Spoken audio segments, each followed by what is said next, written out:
CQ 40 meters, CQ, CQ 40, CQ 40 meters, CQ. This Kilowatt 0, Radio Whiskey Bravo, calling CQ, CQ 40, CQ 40 meters, CQ 40 meters. Kilowatt 0, Radio Whiskey Bravo, calling CQ. K0RWB, calling CQ, any station, anywhere.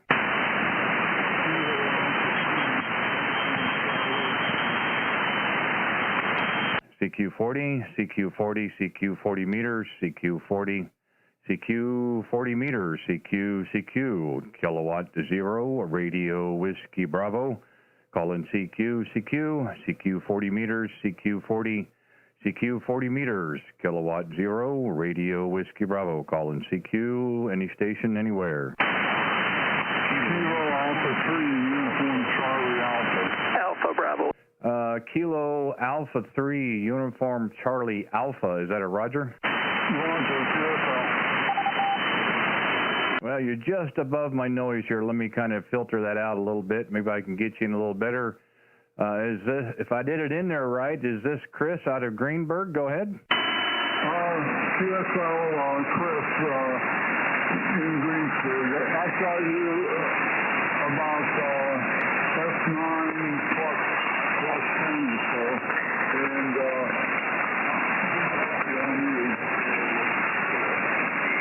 Okay, Chris. Well, I copy the 5 and 9 there. You're about 5 and 5 here in my receive. The name here is Randy, and we are 35 miles east of downtown Kansas City, Missouri. Go ahead. Okay, on the QTH there, Greensburg's about 30 miles east of Pittsburgh, 30 miles east of Pittsburgh. Right there on the city route there. Thank you. I'm running 100 watts here from outside ICOM 756. Okay, I copy the 100 watts and the 756 Pro 3. Well, it's working for you.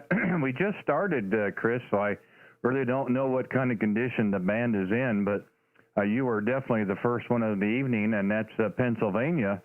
That's a little better than we were doing last night, so maybe the band is in a little bit better shape this evening there. Go ahead. Okay, Randy. I've got, you're just about, I have both my, I have on second preamp here, so the signal report might be a little bit higher than if I had no preamp. Okay, we had a little snow yesterday. It didn't stick around long. We had a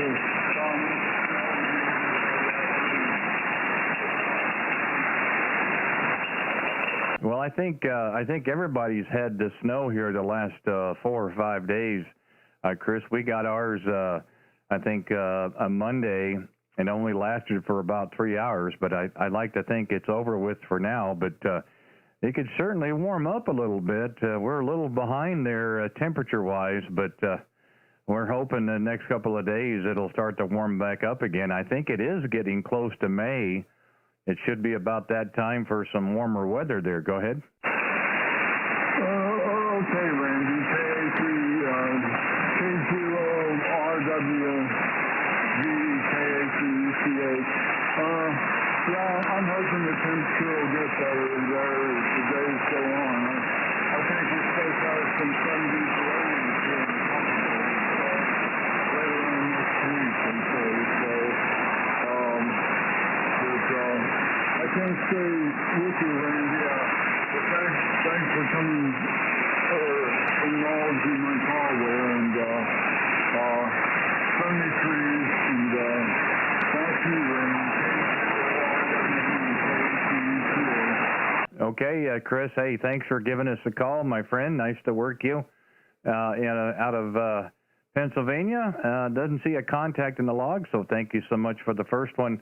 We're also we're also live on YouTube as well, Chris, if you're interested in listening to our Q. So you can go to YouTube, put in my call sign, and look for the video with today's date on it, and you're the first one right in the beginning. So give a look, give a listen if you're interested. It's kind of a neat deal. We kind of enjoy doing it as well. So, hey, 7-3s, have a great what's left of the Thursday, a good weekend coming up. And if you hear us, by all means, give us a call back. We'll pick it up where we left off. Hopefully conditions will be a little better for us as well. Kilo Alpha 3, Uniform Charlie Alpha, Kilowatt 0, Radio Whiskey Bravo, 7-3s. Goodbye. Okay, K0RWB, QRZ, any other stations? Come back with your call, please. Alpha Bravo 8, Lima. Romeo.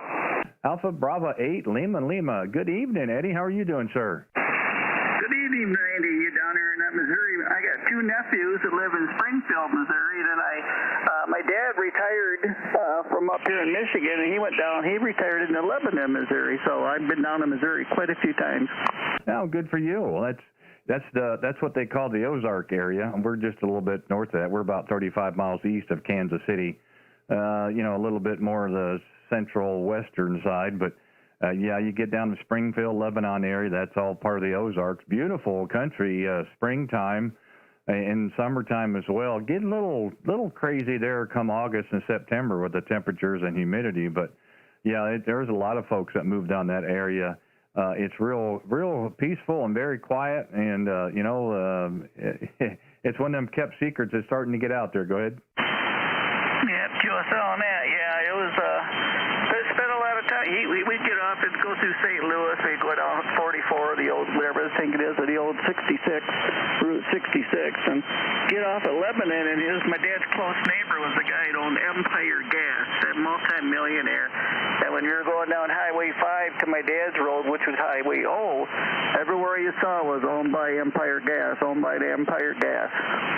Yeah, it's got a really neat history down through there, especially off of Route 66. They've made several documentaries over the years. Some were put on by the state under PBS, and I think some were done at a national level. And it's like any other state, honestly.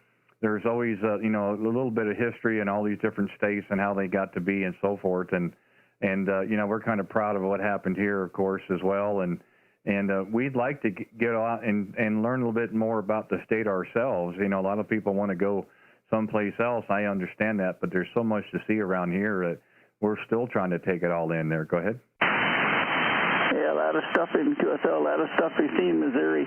Because we go down there quite a bit to visit my dad, and he had a year pass to the Presley's Jubilee in Branson, Missouri. He'd go there like once a week and watch the exact same show every day, over and over. He just loved the Presley's Jubilee, and I've been down to there, and there's that big Bass Pro Shops is down there, and then there's a place called Lambert's, home of the hot brush grill. Oh, we've been to Lambert's many times. Yeah, they don't hand you a roll. They'll throw them to you. You got to catch them. That's right there off of 63 there on the left-hand side of the road.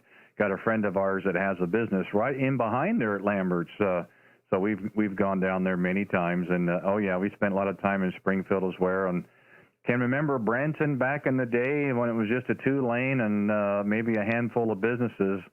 And, of course, it's certainly not like that now. They say it's progress. I'll take their word for it there, Roger. Yep, QSL. Well, you got other people out there wanting to call you, so I don't want to tie up the frequency. So, Randy, it's good talking with you. So my name is Ed Echo Delta. I'm going to log you on this thing. And I looked on your website, the QRZ, about Papa Phil. He lives just south of me. And I've talked to Alex quite a few times about that. With WP4, whatever, for something for Papa Phil, whatever it was. W4P? Is that what it was? Okay. I'll let you go, and we'll say 783s, and have a good one down there. Alpha Bravo 8, Lima. Okay, yeah, K4P. Kidney for Papa Phil. Yeah, we did our part up until last night. We had a local amateur radio store. We had a little collaboration we put together the last 6 weeks, and we're doing a free gift certificate giveaway there for the amateur store in memory of Papa Phil, to kind of get the awareness and the word out for him and so forth. We were doing that, and we had our last drawing last evening. It may start up again, but that's kind of what you're kind of remarking of. And yeah, Alex kind of got us involved in it as well, and we try to do our small part. So, and Ed, we're also on the also live on YouTube as well, like what Alex does. So again, if you're interested, listen to our QSO there, you've got the page pulled up. You can just hit the link, goes right to it. So, hey, anyway, thanks for giving us a call. I appreciate it very much. And I don't see a contact in my log either. So nice to work you in Michigan. They had 3 last night. I usually don't get into Michigan, so you guys are definitely coming around. By the way, the signal's been 5.9 plus the entire time, so it sounds really good in my receive. Enjoy the rest of your evening. Be safe and be well. Have a great weekend coming up. If you hear us again, by all means, give us a call. Alpha Bravo 8, Lima Lima, Kilowatt 0, Radio Whiskey Bravo, 73s. Yeah, well, one thing I really appreciate what you're trying to do because I'm a recipient of a donor, but mine was a bone marrow transplant donor, and since I had that blood leukemia, I'm not allowed to donate anything, but I was really glad I had a donor. So 73s, Alpha Bravo 8, Lima Lima. Okay, yeah, it sounds good. K0RWB, QRZ, any other stations? Come back with your call. Kilo 1 Echo, Alpha Romeo. The Alpha Romeo again, please. Alpha Romeo station. Yes, Kilo 1 Echo, Alpha Romeo. Kilo 1 Echo, Alpha Romeo. Okay, John, I hear you. K1EAR. Hey, good evening. Thanks for giving us a call. The handle here is Randy, and we are 35 miles east of downtown Kansas City, Missouri. We're also live on YouTube tonight there. Go ahead. Okay, fine business, Randy. Yeah, we've talked before, I think, in the past. You're 5x9 here today near Rapid City, South Dakota, and we're just running 100 watts to an end-fed wire. The radio is NICOM 7200, so I won't hold it, Randy, but I wanted to give you a shout again. Yeah, I probably mentioned before that I'm from Missouri originally, grew up in St. Louis, and went to school there as well. K0RWB, K1EAR. Okay, well, yeah, John, if I remember right, aren't you up around Rapid City, Box Elder area or something up there? I believe it's what you said once. I pulled up the log, and yeah, we talked on Christmas Eve of 2014. That would have been when we were doing the Christmas train with our friend Bob out in West Virginia, K8NY, and had a great time doing that. So you probably checked in at that time, but you know, that's a few years ago, unless I've missed a contact since then, but nice to hear you into this evening. And I cannot remember the last time I've had a contact into South Dakota, so you made my day there. Go ahead. Okay, fine business, Randy. Yeah, that was before I actually moved into the present residence. I was still living in a hotel there, but I do remember the Christmas train. Yeah, I don't remember talking to you, but I talked to Bob quite a few times. So anyway, let me know what you're running there, Bob, or Randy, and I'll let you go. But you got a great signal. K0RWB, K1EAR. Well, I appreciate that. Yeah, you're, of course, we're not running any preamp or anything, so you're 5 and 5, 5 and 7 in the receive. I turned a little DNR on that takes a lot of the noise out. Currently, up here in Studio A, as they call it, is the Yaesu FTDX10 that we're currently running. We have it paired with a Heil PR 781 mic, just a 40-meter dipole off the side of the tower, about 38 foot, and we're running maybe about 700 watts on peaks. And it's not much, but it works for us, sir. Roger. Okay, well, it's not great there, Randy. We're running 3 end-fed wires to a fan, and just barefoot with the ICOM 7200. But when I talked to you before, I must have been using the Alpha portable vertical that's, let's say, about 20 feet high. It's got a 6-foot tripod and a 13-foot width. But you seem to be getting out. I'm hearing you a lot better now. So anyway, but I hope you're doing okay, and you have a good summer, Randy, and we can talk again. It won't be 5 or 6 years. K0RWB, K1EAR, signing clear. Oh, that's terrific, John. Hey, nice to work again. You know, we've been doing this here for about 12 or 13 weeks now on the live stream on YouTube, and we've talked to a lot of brand new operators, and first time that we've never made contact with, and lots of operators we've had contacts in the past. And you know, that's the great thing about this hobby. You may be years between contacts, and you just pick it right up where you left off. That's always a great thing about the hobby. John, thank you for giving us a call. We try to do this on a nightly basis, so 40 meters has been in a lot better shape the last couple of weeks than 20 meters, so that's why we started coming here on 40 around 7 o'clock Central. We'll do that for a few hours each night, so we should be back again tomorrow evening as well. So if you're out and about and you hear us, by all means, give us a call again. Like I said, don't get into South Dakota very often. I really enjoy that. I know there's lots of operators, but I guess my timing is off. Hey, listen, enjoy the rest of your evening. Be safe and be well. look forward to working again. Not waiting this long, mind you. Maybe we can get it a little sooner. Always a pleasure. Nice to talk with you. Kilo 1, Echo or Alpha Romeo, Kilowatt 0, Radio Whiskey Bravo. Thanks again, John. 7-3s. Yeah, 73, Randy. That was quite I didn't understand that until I moved out here. As I said, I'm from Missouri originally, and I lived in near Atlanta and also in Michigan. But when I got out here, I'm kind of rare DX during the contest. So 73, Randy. The K0RWB clear. You bet. Thanks again, and by all means, give us a call back anytime. This is Kilowatt 0, Radio Whiskey Bravo, QRZ, any station, anywhere. November 6th, Zulu Tango. November 6th, Zulu Tango. Hey, Scott, how are you doing this evening? Good, Randy. What's going on, man? You sound good in California. Well, I appreciate that. You know, I guess the band is in better shape. We start off with Pennsylvania, then Michigan, now South Dakota, and then here we are in California, and everybody's got some really good signals. So I'd have to say at this point, man, we're doing so good we wouldn't know what to do with ourselves. How'd that for an answer? I've seen some hope in the band lately. I've even been told 10 meters has been open to south of Australia and things like that. I haven't seen it yet, but I hear it's out there. So it's a good sign, right? Well, I'd like to think so. We've been here on 40 meters again this week. And last night was a challenge. Not only the band but internet, and we had to shut down twice on our live stream and then reboot everything, which is kind of awkward, but got that up and going. But we were still making lots of contacts, and that's what it's all about: making contacts, having fun, having a short QSO, and what have you. We're not a fan of 5.9 QRZ. That's not the reason why we're doing this now. So we're certainly having some fun with it. And yeah, I think the band so far is a little noise, but it's consistent. We've been getting static crashes, and that's a little tough to hear on some of the receives.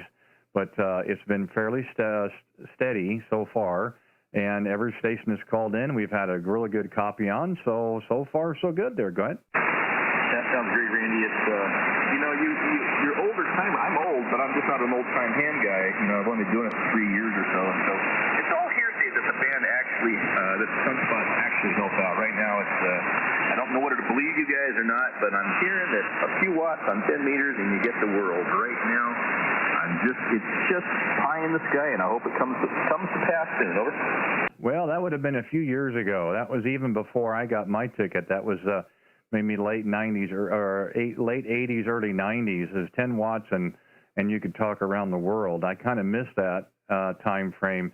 It wasn't bad when I came in around 08 to 12, 13, 14, even in 16, and then it kind of slacked off. So I think it's coming around.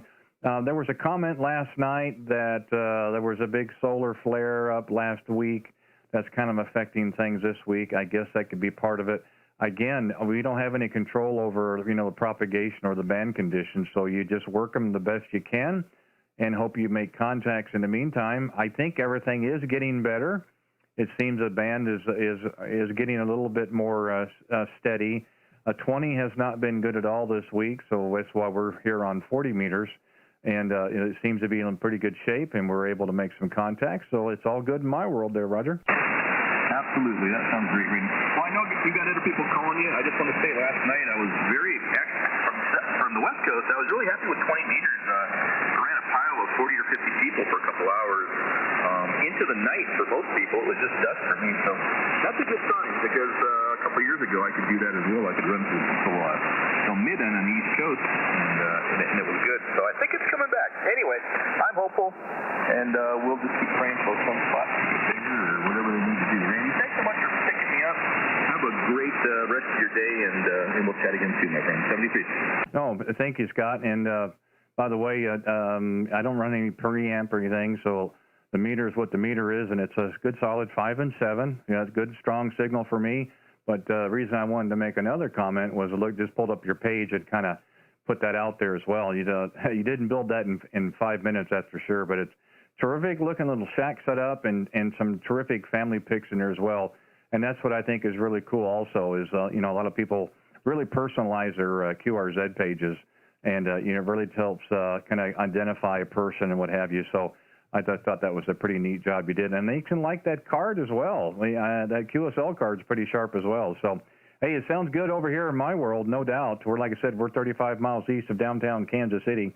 And so it's nice to be able to get out there to California, and we'll see where it goes the rest of the night. But again, we thank you for taking the time to check in and give us a call. And we'll be out here tomorrow night about the same time as well. So if you're out and about and here, just give us a call back in, and we'll just kind of pick it up. But anyway, we do appreciate it very much. Have a good rest of the day. You're a couple hours behind me, 5 o'clock, roughly 5:20 your time. It's getting a little gray line for us. But anyway, be safe and be well. Have a great weekend coming up. And by all means, give us a call again. November 6th, Zulu Tango, Kilowatt Zero, Radio Whiskey Bravo. Thanks again, 7-3. My pleasure, Randy. Take care. God bless. Okay, K0RWB, reigning Kansas City, QRZ, any stations anywhere. KC8LBG. The LBG station again, please. Kilo Charlie 8, Lima Bravo Golf. There we go. Kilo Charlie 8, Lima Bravo Golf. Greg, how are you this evening? Doing good. I was just talking to my buddy on 2 meters. He says, you got to go check out this big signal coming in here. I got you 20 plus up here in Michigan. Oh, come on now. You got that preamp on. There's no way I could be that strong. I appreciate that. You know, I don't know what's going on here lately. There for a long period of time, I couldn't work anybody in Michigan. And just in the last 2 days, I think there's about a dozen or so. So we're definitely having a nice pipeline in your area. And no issues there either. You've got a good 5.9 signal in my receive there. Go ahead. Yeah, okay, 5.9. That's not bad. I'm running a TS590 SG with a Wyndham wire, 100 watts. You know, I had a conversation last night with another operator, and that was the main topic, is how well stations are set up with 100 watts and a wire, and how well they're doing. And I just wonder sometimes why my electric bill is so high running when I'm running, and you guys sound just as good as I do. Yeah, well, never hurts to have a little help, you know. Well, you know, I think the only difference is, you know, we're doing a live stream here on YouTube right now, and it would be very boring, really quick if you just called CQ and nobody answered. So, yeah, it hurts. And it doesn't hurt to have a little power there. We're not trying to overkill it, of course. We still want to keep the audio clean, so we're not trying to distort it. And it does help a little bit. We're very fortunate, I think, that you're running a 40-meter dipole on the side of the tower. It's not in the greatest configuration, but it's up, and it seems to be working. And we're hoping as the weather gets a little bit more steady and consistent, we can tilt the beam down, the tower down, and readjust the dipole. But I almost hate to seem the way it's working there, Roger. Oh, I get you. Yeah, I hear you. The weather's breaking here. I got some projects planned too, so I'm gonna do that. I like to put up a wire for 160. I just upgraded a Jenna 2 weeks ago. I was a technician for like a long time, so the HF is awesome. I can't believe how the wire can hear so much better than anything I ever had before. Well, congratulations on your upgrade to General. I think that's great, and I'm sure in the 2 weeks of the upgrade that the ham radio world has opened up to you quite a bit, and I think you'll enjoy it even more as time goes on. I do think the bands will overall start to get better. We're supposed to be approaching cycle 25, and they're anticipating that it's going to be a better cycle this time around for amateur radio. And you know, that's all you can ask for. And you know, it is. It's very interesting. You know what you can do with some of these. Get you here, and I just want to let you know that it sounds like you're right here in the living room with me. So I say 7-3. Appreciate you. Let me get in there. K0RWB. Take care. Yeah, no problem, Greg. Thank you for giving us a call in Michigan, and definitely give us a call again if you hear us out there. Like I said, we try to do this on a nightly basis here. That's 40 has been open. And we'll just kind of pick it up where we left off. But we appreciate you giving us a call this evening. Kilo Charlie 8, Lima Bravo Golf, Kilowatt Zero, Radio Whiskey Bravo, 7-3. And QRZ, any stations anywhere. Whiskey 8, Tango. Was there a Whiskey 8 station again? Whiskey 8, Charlie Tango Bravo. I thought you were in there. I just had a hard time pulling out the back end of it. Well, I got you that time. Whiskey 8, Charlie Tango Bravo. Good evening. This is Randy, and we are 35 miles east of downtown Kansas City. Go ahead. Yes, very good. The name here is Tyler, and I am in Cincinnati, Ohio. Yeah, Tyler, I think let me look here. We talked back on the 17th. Well, I'll tell you got a nice signal. The audio is just coming right through. So it looks like we got a nice little pipeline to Ohio as well there, Roger. QSL, yes, very good on the report of the audio. I'm very glad. Just got a new microphone and boom, and just installed it. Figured I'd try you out today for the first contact with the new mic. Oh, that's terrific. That's great. Well, tell us what you got there. Don't give me lying to you. It's some Heald microphone. One of my friends gave it to me, so I was blessed enough to be given it. So I just figured I'd hook it up and try it out. Well, I'll tell you what. It's certainly very audible, of course, and your signal is really nice as well, 5.9 plus. But again, don't take my word for it. You know, we're doing the live stream just like we were last time, Taylor, and you can go to my channel and listen to it. We're about 25 minutes in to put in my call in the search bar there and listen to it for yourself and see what you think there. Go ahead. QSL, I appreciate it. That's part of the why I figured I'd contact you. I know I checked myself last time when we had chatted briefly and figured I'd do it again. And just say hello and hope you're doing well, and send my best regards over to you. Yeah, I had a feeling you did that last time as well, Tyler, but it never hurts to mention it again just in case. But like I said, we're having so much fun with it, and we've had so much feedback, and people seem to enjoy it and playing it for friends and whatever else. And, it's just kind of a little adage to ham radio. But, yeah, again, it sounds pretty good, and especially if you're running something on boom. I love to do that as well. It keeps your hands free. I'm working off of 3 monitors and a keyboard and everything else, and just a little easier to do that. Sometimes your foot gets kind of tired, but once you get past that, it's all gravy. Go ahead. QSL, yeah, it is actually pretty nice. Able to lounge around almost, if you will, laying back in the lazy chair. But if this is your current email on QRZ, I'll have to send you a picture through email, and you can see what I got here.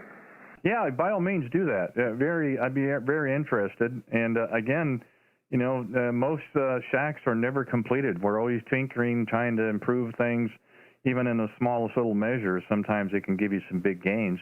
And again, if you have access to a microphone like that and you're able to put it on, by all means, do so. And again, solicit some audio reports from other stations as well. Plus, listen to the playback, and you'll get an idea, if there's any adjustments that you want to make or you don't need to make or what have you. And that's kind of what it's all about. But, yeah, again, I'm really glad that you had a chance to check in with it. Yeah, it's been about a week, so I figured we're probably due at about, and it was on 40 meters as well, so go figure. We've been here for the last 2 weeks. 40 has been in such a great shape.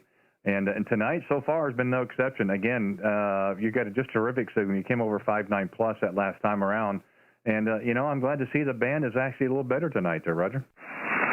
QSL, it seems like it is much better. You're coming in 5.9 plus over here in Cincinnati, so I know there's a little bit of noise in the background, but it's not too bad. It seems pretty stable here. But I won't keep you for too much longer. I'm sure you got a line here trying to get in touch with you. Well, we do the best we can. We're not the best at any pileups. We try to grab them and work them, but we don't do 5.9 QRZ. I think I told you that before. We try to be respectful of everybody's time and kind of keep it, within an even keel for everyone. And I hope everybody enjoys that and can understand that as well. And we do what we can with the time we've got, and we just try to have fun in the process and make a few contacts there, Roger. QSL, yes, sir. And I look forward to checking out this video once it's put out there. I know I really was pretty thrilled and excited to show my grandfather. He's the reason I got into amateur radio. His call sign is WK0RWB. His name is Phil, and actually, the last time I talked to you, I was working on his ham shack, so it was pretty neat. Working on his and now working on mine. Go figure. Here we both are. Well, you tell him hello for me. I think that's terrific. Just kind of, passing on the hobby, so to speak. And very good to see you excited and enthusiastic about the hobby. It really is a great hobby. You're not going to meet any better people in the world and a hobby, if you will, on ham radio. I mean, it's just the nicest people in the world. And, you know, we all have a varied backgrounds and experiences and so forth, but we all have this one common interest, which is ham radio. And you can talk about everything else, but it always comes back to ham radio at some point, so that's a cool thing. Oh, hey, Tyler, thanks for giving us a call, my friend. And, yeah, I'll give a look on the live stream and let me know what you think there. Like I said, I think the mic sounds good. You know, it'd be up to you, of course, if you think you need to make any changes or not. We do plan to be back out here tomorrow night, 7 o'clock Central, like we are here tonight. So if you're around and about, give us a call back and kind of give us some input, what you thought, how it sounded, or if you want to do any changes, we can look at that as well. Anyway, be safe and be well. Enjoy the rest of your evening. Have a great Friday coming up and a weekend. Hopefully we'll have an opportunity to talk with you before then. Whiskey 8, Charlie Tango Bravo, Kilowatt 0, Radio Whiskey Bravo. Thanks again. All right, 73. Thank you. You bet. K0RWB, QRZ. November X-ray 8 Tango. Was it a November X-ray 8 Tango question mark? Yeah, November X-ray 8 Tango. You're 59, just west of Cleveland.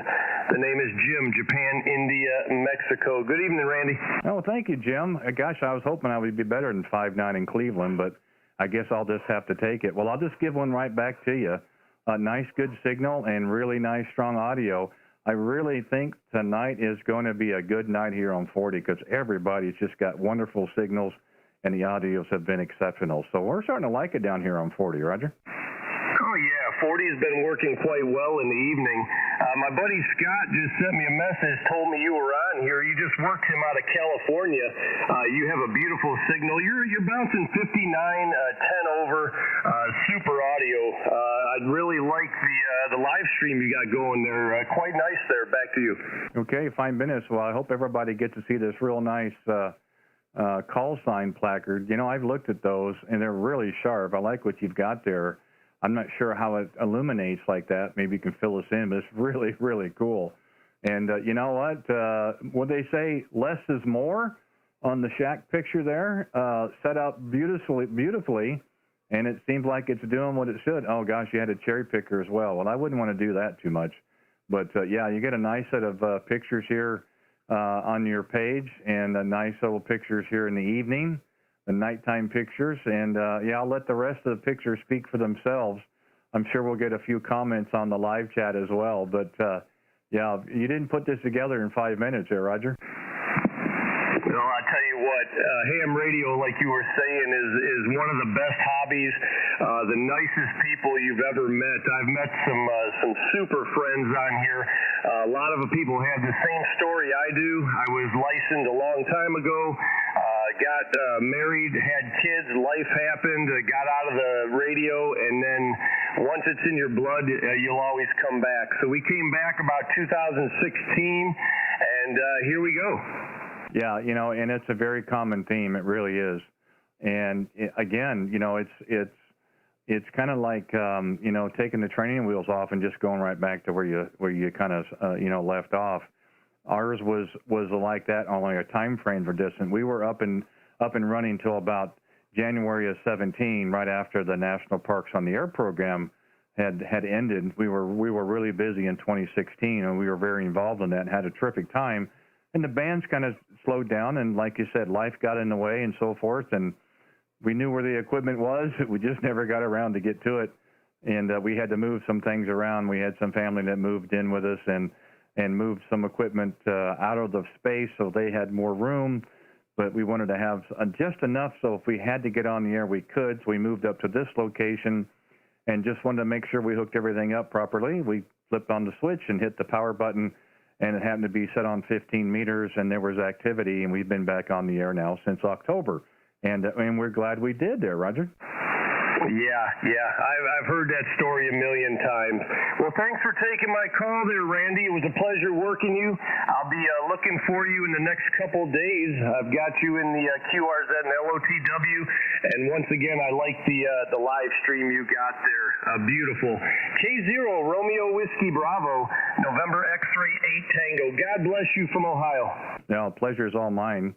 And I don't know if Scott can still hear me or not, but maybe if you talk to them before I do, tell them thank you for passing that on. And very nice, California, and then here we are out in Cleveland, so that's pretty cool how you can get around. So, yeah, so far we've gone coast to coast. I think the band so far is in good shape. Yes, by all means, give us a call back anytime. Look forward to it. And we could probably swap some stories later on about some of the fish in there. Got a few small walleye. Too bad they weren't any bigger. But, hey, enjoy the rest of your evening, Jim. You take care, and we look for you again. November X-Ray 8 Tango, Kilowatt Zero, Radio Whiskey Bravo, 730s. And I'm still here. Scott's still in California listening, Randy. And the problem I have with Jim is he's too good looking. He has a face for YouTube, and I don't. Take care, guys. Go ahead, Jim. Well, I was told a long time ago that I had a face for radio. So here we are. K0RWB, KRZ. Any other stations come with your call? Kilo Delta 2. Victor 0, Quebec. I got a Kilo Delta 2 and a Whiskey Victor. Just let me get the Kilo Delta 2. Go ahead. Good evening. Kilo Delta 2, Tango Juliet Uniform. Okay, gotcha that time. Kilo Delta 2, Tango Juliet Uniform.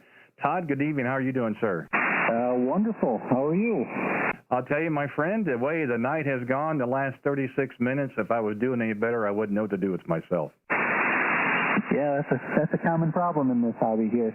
I've got you probably 5'8", 5'9" here in upstate New York. You're sounding really good here, like you're in the room with me.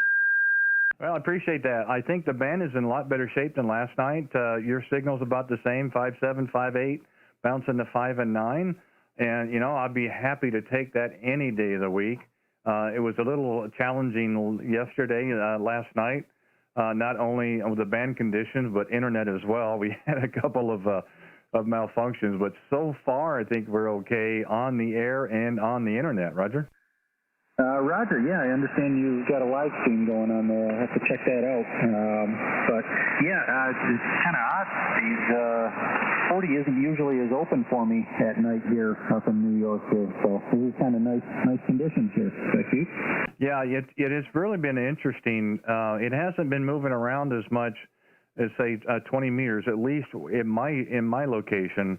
But it's been fairly steady. And I will say the last couple of nights, I haven't had any contacts out of Florida, and that's usually unusual. Usually I get into Florida quite well. But I usually I had a lot in Pennsylvania last night and one in New Hampshire, and then we were on the West Coast as well. So tonight we're in your world, we're in Pennsylvania, we're in California, we've been in Michigan, we've been in South Dakota, so who can complain? You're making contacts, you're having a great QSOs, and you're having fun in the process, so there's really no downside. Roger? Roger that. Yeah, New Hampshire and Pennsylvania, those are just outside of the skip for me. I can't seem to get them. Maybe every once in a while on 80 meters, but boy, they're both kind of rough for me unless I get out and do parts on the air, and then where I can hit them, I can almost fall over and hit them. But hitting them from home here, I notice you've got an FTDX 10. That's also what I'm running here with an off-center fed dipole. About 40 feet up on a tree there. I'm running 100 watts. And I just can't seem to hit the local states around me there. Back to you. Yeah, that's a common problem. I'm the same way. It's very difficult for me to get to Arkansas or Iowa. I can get into Kansas okay. But yeah, in any of the neighboring states is going to always be a challenge, of course. And you're right. You may have to move up to 80 meters. That's how I've been able to make a few contacts. I do have 3 stations on 20 meters, less than 3.5 miles from me.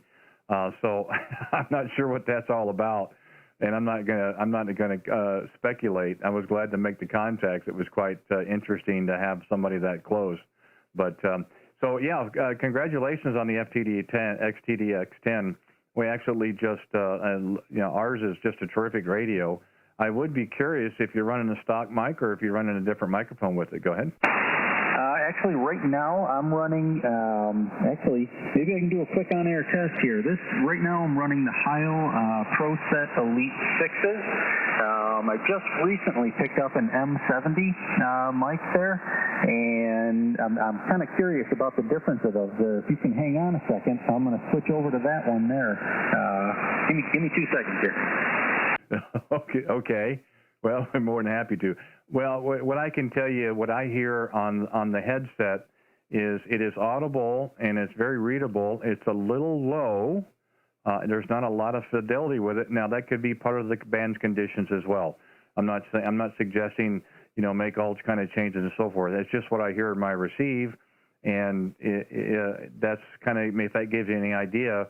And if the band opens up a little more, they may change the audio sound as well. So again, it's just kind of between what I hear and what could be there. Go ahead. Well, I appreciate the feedback there. This right now is the M70 mic, which I have the low cut on. I've messed around a little bit with the Utah SDR there, and this one seems to be a little thinner, but gives a little bit more clarity from what I've been told. Is that about what you're experiencing there? I like that one a whole lot better than the first. That has full range fidelity. I can hear the lows, I hear mid levels, and I hear the highs. So yeah, it's a very pleasing audio tone that you have with that microphone. Now, could the other one be set up that way? It certainly could. Again, if you're doing some parks on the air, and you're taking equipment, you're running the headset, you may have two different settings or what have you. And that's what you've run across, what I've run across, and you may run across that as well. But I tell you what, to really be able to tell, Todd, we're doing the live stream. You can listen to this yourself. You can go to my channel and listen to the playback here on this video that we're doing right now. At about 38 minutes in is about where you and I started, and listen to the differences yourself, and then you can tell what works best for you. I will absolutely do that. I just logged on there, and I just subscribed, and I just gave you a like there. I'm sure you've got a whole pile up here of people and listening, so I'm going to let you go, and thanks so much for taking the call back there, and I'll say 73. Thanks, and you got a new subscriber. Well, I appreciate that very much. I thank you for taking the time to do that, and I'm glad you gave us a call. But yeah, and just like I said, just take a listen and see what you think works best for you. And you can play around with settings if you want. I've got mine is set in stone. I'm not touching anything in the rig. I get everything where I wanted it, and it works just fine. For portable, if you're taking it with you on the road someplace, you might be able to make some adjustments here or there. But otherwise, the second microphone sounded tremendous. But you be the judge. Nobody knows your voice better than you. Todd, thanks for giving us a call, my friend. And by all means, give us a shout again. We'll be back out here tomorrow evening. If you happen to be around, give us a call back again. We'll see how things are going. In the meantime, be safe and be well. Have a great weekend. Kilo Delta 2, Tango Juliet Uniform, Kilowatt 0, Radio Whiskey Bravo, 7-3. 7 Whiskey India 9. Whiskey 4. Okay, KRZ. The Whiskey India 9 again, please. Okay, Whiskey India 9, Juliet Alpha Yankee, Jay in Wisconsin, Randy. Jay, I figure it was about time for you to come in here one of these nights. How are things up there in your world? Go ahead. No, not too bad. Just finished my first week back on days over at the old workplace there, and everything's going well. But you sound fantastic here as always. 5 and 9 copy. As usual, Randy, sounding good. Back to you, K0RWB WI9JY. Well, it's always a pleasure, Jay, to hear you in there. And, I didn't have a contact in Wisconsin last night, so I'm glad you're here tonight so I can get that contact listed in the book there. So, well, I'm glad. I think you said first full week back on days. I hope that's working well for you. And, I know it's a little tough to play radio before, but, sometimes we got to do what we got to do and kind of work it from there. But, it's always a pleasure to hear you in there. And, your signal, same way. I still think we've got a pretty good pipeline, at least for right now, in Michigan and Wisconsin, Ohio. Man, the signals have just been tremendous, and yours is no exception. You're a good 5, 9, and sometimes a little over there, Roger. Oh, yeah, very good. Well, that's good to hear. At least it's working then. So, yeah, it's a nice day here today, Randy. It was got up to 55, and I got out of work at 4 p.m., so the drive home was very nice, and came home and ate some supper, and then went and sat out back on the swing and just enjoyed some fresh air. But I guess it's supposed to get cold again here, and then some rain on Saturday.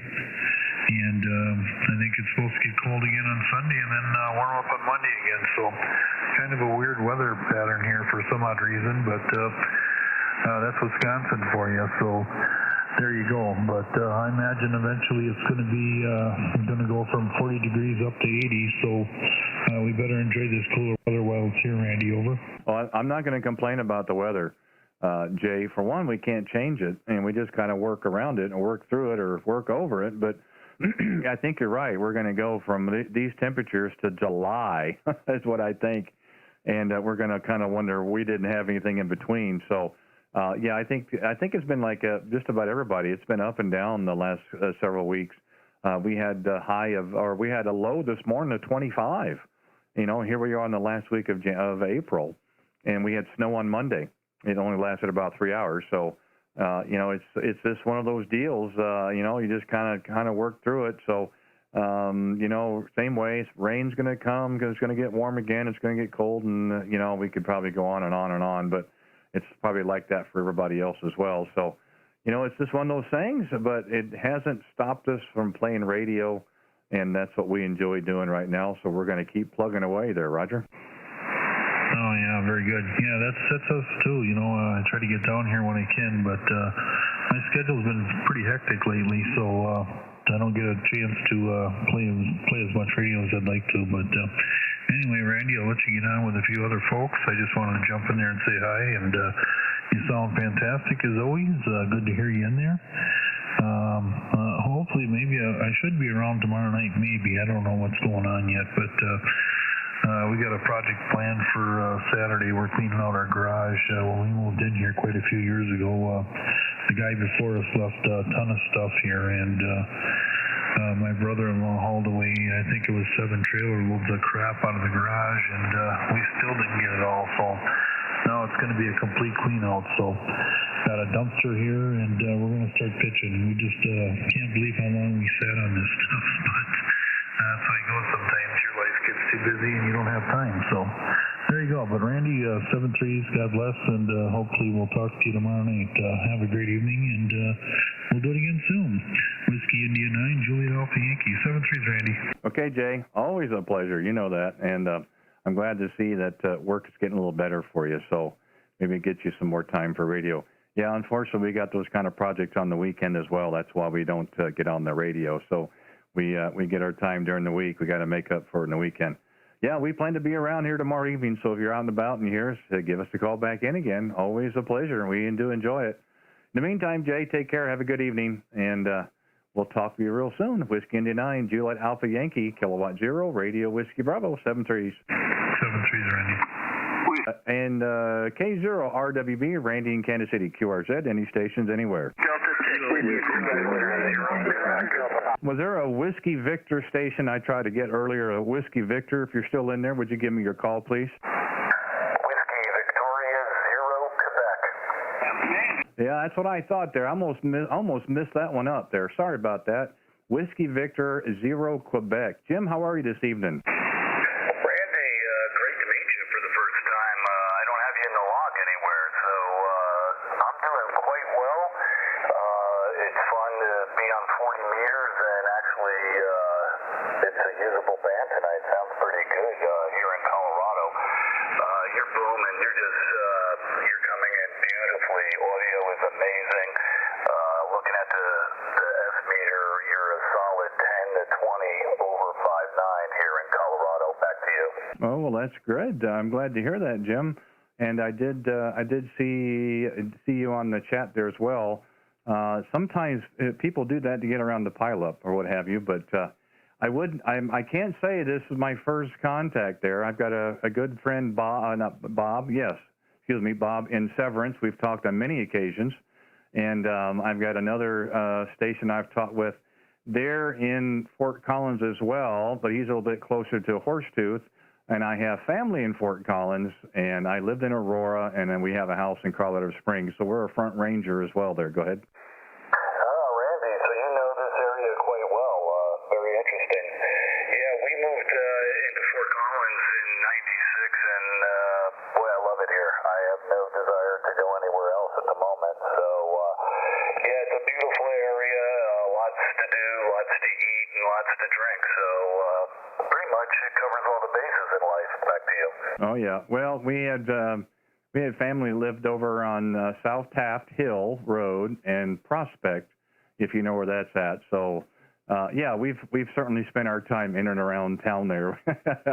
I can't remember the number of trips we've taken up the both run-ups into Horsetooth on bicycles. So those are hills I'd rather not ride anymore, Roger. Roger on that. Yeah, a couple of those hills, Soldier Canyon and the other one are real challenges. So, but that's why people love biking around here. Plenty of good areas to bike, plenty of bike paths, and then, of course, those hills up and down Horsetooth Reservoir there for sure. So, yeah, monitoring your YouTube channel for the first time, and boy, that's a great setup you have, and I really like how you're doing that. Well, we've had a lot of help. I can't take all the credit, of course. We've had lots of inputs from other operators, and we've had some suggestions and so forth. And again, it's not the end-all, be-all. I don't know if anybody's shack or setup is ever completed. We're always trying to fiddle things and improve even on minute little issues and so forth, and try to make things better. And kind of the same way with the YouTube channel. We had checked in many times with the station down in Florida, and because we thought it was kind of a neat deal to hear herself on the air. And then when we did, we didn't realize it sounded that bad. So we started making a few changes and so forth, and kept checking in, and became good friends with our friend Alex down in Florida. And he's the one that kind of suggested that we do that here, since we're central U.S. A lot of on the East Coast that are doing it, and I think there's one in Mississippi, but nobody around here. And it's not likely you're going to make a contact to Florida on a continual basis, maybe every once in a great while. So again, that was another reason for doing it. So we've had lots of help, and we've certainly taken the help. We've learned a lot in the process, but the bottom line, we're making contacts and having a great time doing it there, Roger. Roger on that. Making contacts and having a great time. That's what makes this hobby so good. My interest in YouTube is starting to peak. I see a lot of people doing the YouTube videos, and I'm almost considering going out and getting a camera and getting a decent microphone, and maybe start doing some of similar things. And I'm really impressed with what you're doing there, so it's great. We'll let you get back to getting some people into the log, and really appreciate how you're handling all this. So we'll wish you 73 from here in Fort Collins, and hey, if you're ever in town, look me up. We always have cold beer, and always willing to go for a bike ride. So anytime you're in town, you should look me up. Well, I think that sounds great. As long as we stop over and pick up Bob, who's over in Severance, and the three of us will sit down and I think there's a Budweiser plant just there north of town. Maybe we can do a tour or something. But yeah, we will be back out. We know for sure in August we have a wedding that we're going to attend, so we will be back up there, and I'm sure we'll have a chance to talk many more times before that. So again, we appreciate you giving us a call this evening. It's the first contact I see in my log, Jim, and we do appreciate you taking the time to check in with us. We try to do this on a continual basis during the week. It has been 40 meters the last 2 weeks just because the band is in a little bit better shape than it has on 20, and we just am just amazed at the terrific numbers of signals of operators here on 40 meters and the wonderful audio. Everybody has great things to talk about, and we're really enjoying 40 meters. So I think we're going to be down here for quite a while. So in the meantime, enjoy the rest of your evening in Fort Collins. Gosh, it's nice to hear Fort Collins is being represented quite well with ham radio, so I'm glad to hear it. And be safe and be well. Look for us again for sure. If you hear us out there, give us a call. Whiskey Victor 0 Quebec, Kilowatt 0, Radio Whiskey Bravo. Thanks again. Thank you, Randy. 73 Yankee Oscar. Okay, take care. K0RWB, K0RZ. Any other stations? Come back with your call. November Golf 8 Yankee. Boy, there's a nice signal. November Golf 8 Yankee. Neil, good evening. How you doing again? Oh, doing good, Randy. I heard you in there, and I figure I'd give you a shout again. Well, it's going to be hard not to hear you when you're 5'9 plus. Doing good. Nice little pipeline again this evening. Oh, absolutely. You are a good 10 over here in Ohio. Sounding great tonight. Well, you know, I'm wondering, is everybody running with preamps, or do I have that stingy of a meter? I mean, you sound gangbusters, and the signal's showing you right 5.9. I just can't believe I'm that strong. I'm not doing that much over here. Yeah, I'm not running my preamp. I'm not at all. So you are crushing it here. Well, that's real nice of you to say. I'm a little surprised. Again, this is you know, in 2 weeks of being here on 40 meters, they had one last Wednesday on 40 was a terrific night. The band was very cooperative, wonderful signals, great audio from everybody. Had lots of nice things. Everybody had great things to say, and tonight so far is working out the same way. I am just amazed of how well the band is behaving, and we're going coast to coast. It's a great thing. Go ahead. Oh, absolutely. I know 40 has been working excellent here recently. My dad actually lives in Montana, and him and I, we try to get on every couple of days on 40, and we've had a solid pipeline between Ohio and Montana for a good solid couple hours recently, and 40's been working nice for us. Yeah, I have been really surprised. I mean, in years past, months past, we would come down at 40, you know, for a little bit here and there, and really didn't put a lot of time, you know, into the bands per se. And then, you know, here a couple of weeks ago, we've been doing our live stream on 20 meters at 2 o'clock Central for a couple hours, and it just got to the point where it was really being a struggle trying to make contacts, and there wasn't a whole lot of activity. And then we took an hour there, and we took an hour on 40. But now, since we've been here for the last 2 weeks, I'm just flabbergasted. I mean, again, you know, and I said it over and over again, you know, just the wonderful signals. Everybody's got terrific audio, and, you know, I've got lots of things they want to talk about and stuff, and it really makes it a great hobby. Oh, absolutely. Yes, it does. And, yeah, I'm just enjoying the band conditions right now. Again, after being out of the hobby for about 5 years, just diving back in. But thanks again for picking me up, Randy. I truly appreciate it, and I won't hold you up. I'll let you get to some other contacts here. But thanks again, and we appreciate what you do. Well, I do. I thank you for those kind words, and I don't know if we talked about it before or not, but because I can't remember if you told me or not. But real quick, I know you want to run, and we want to get some others here, but real quick, give me your current thoughts of what you like and don't like about the FTDX10. The only thing I don't like about it right now is whenever you hit the band button or the mode button, those menus don't stay up long enough. If you're not quick with it, sometimes you have to go back and hit it. Other than that, I really don't have too many complaints. Okay, and what do you like about it? I love the scope. I love the audio quality. The receiver on this radio is just top-notch.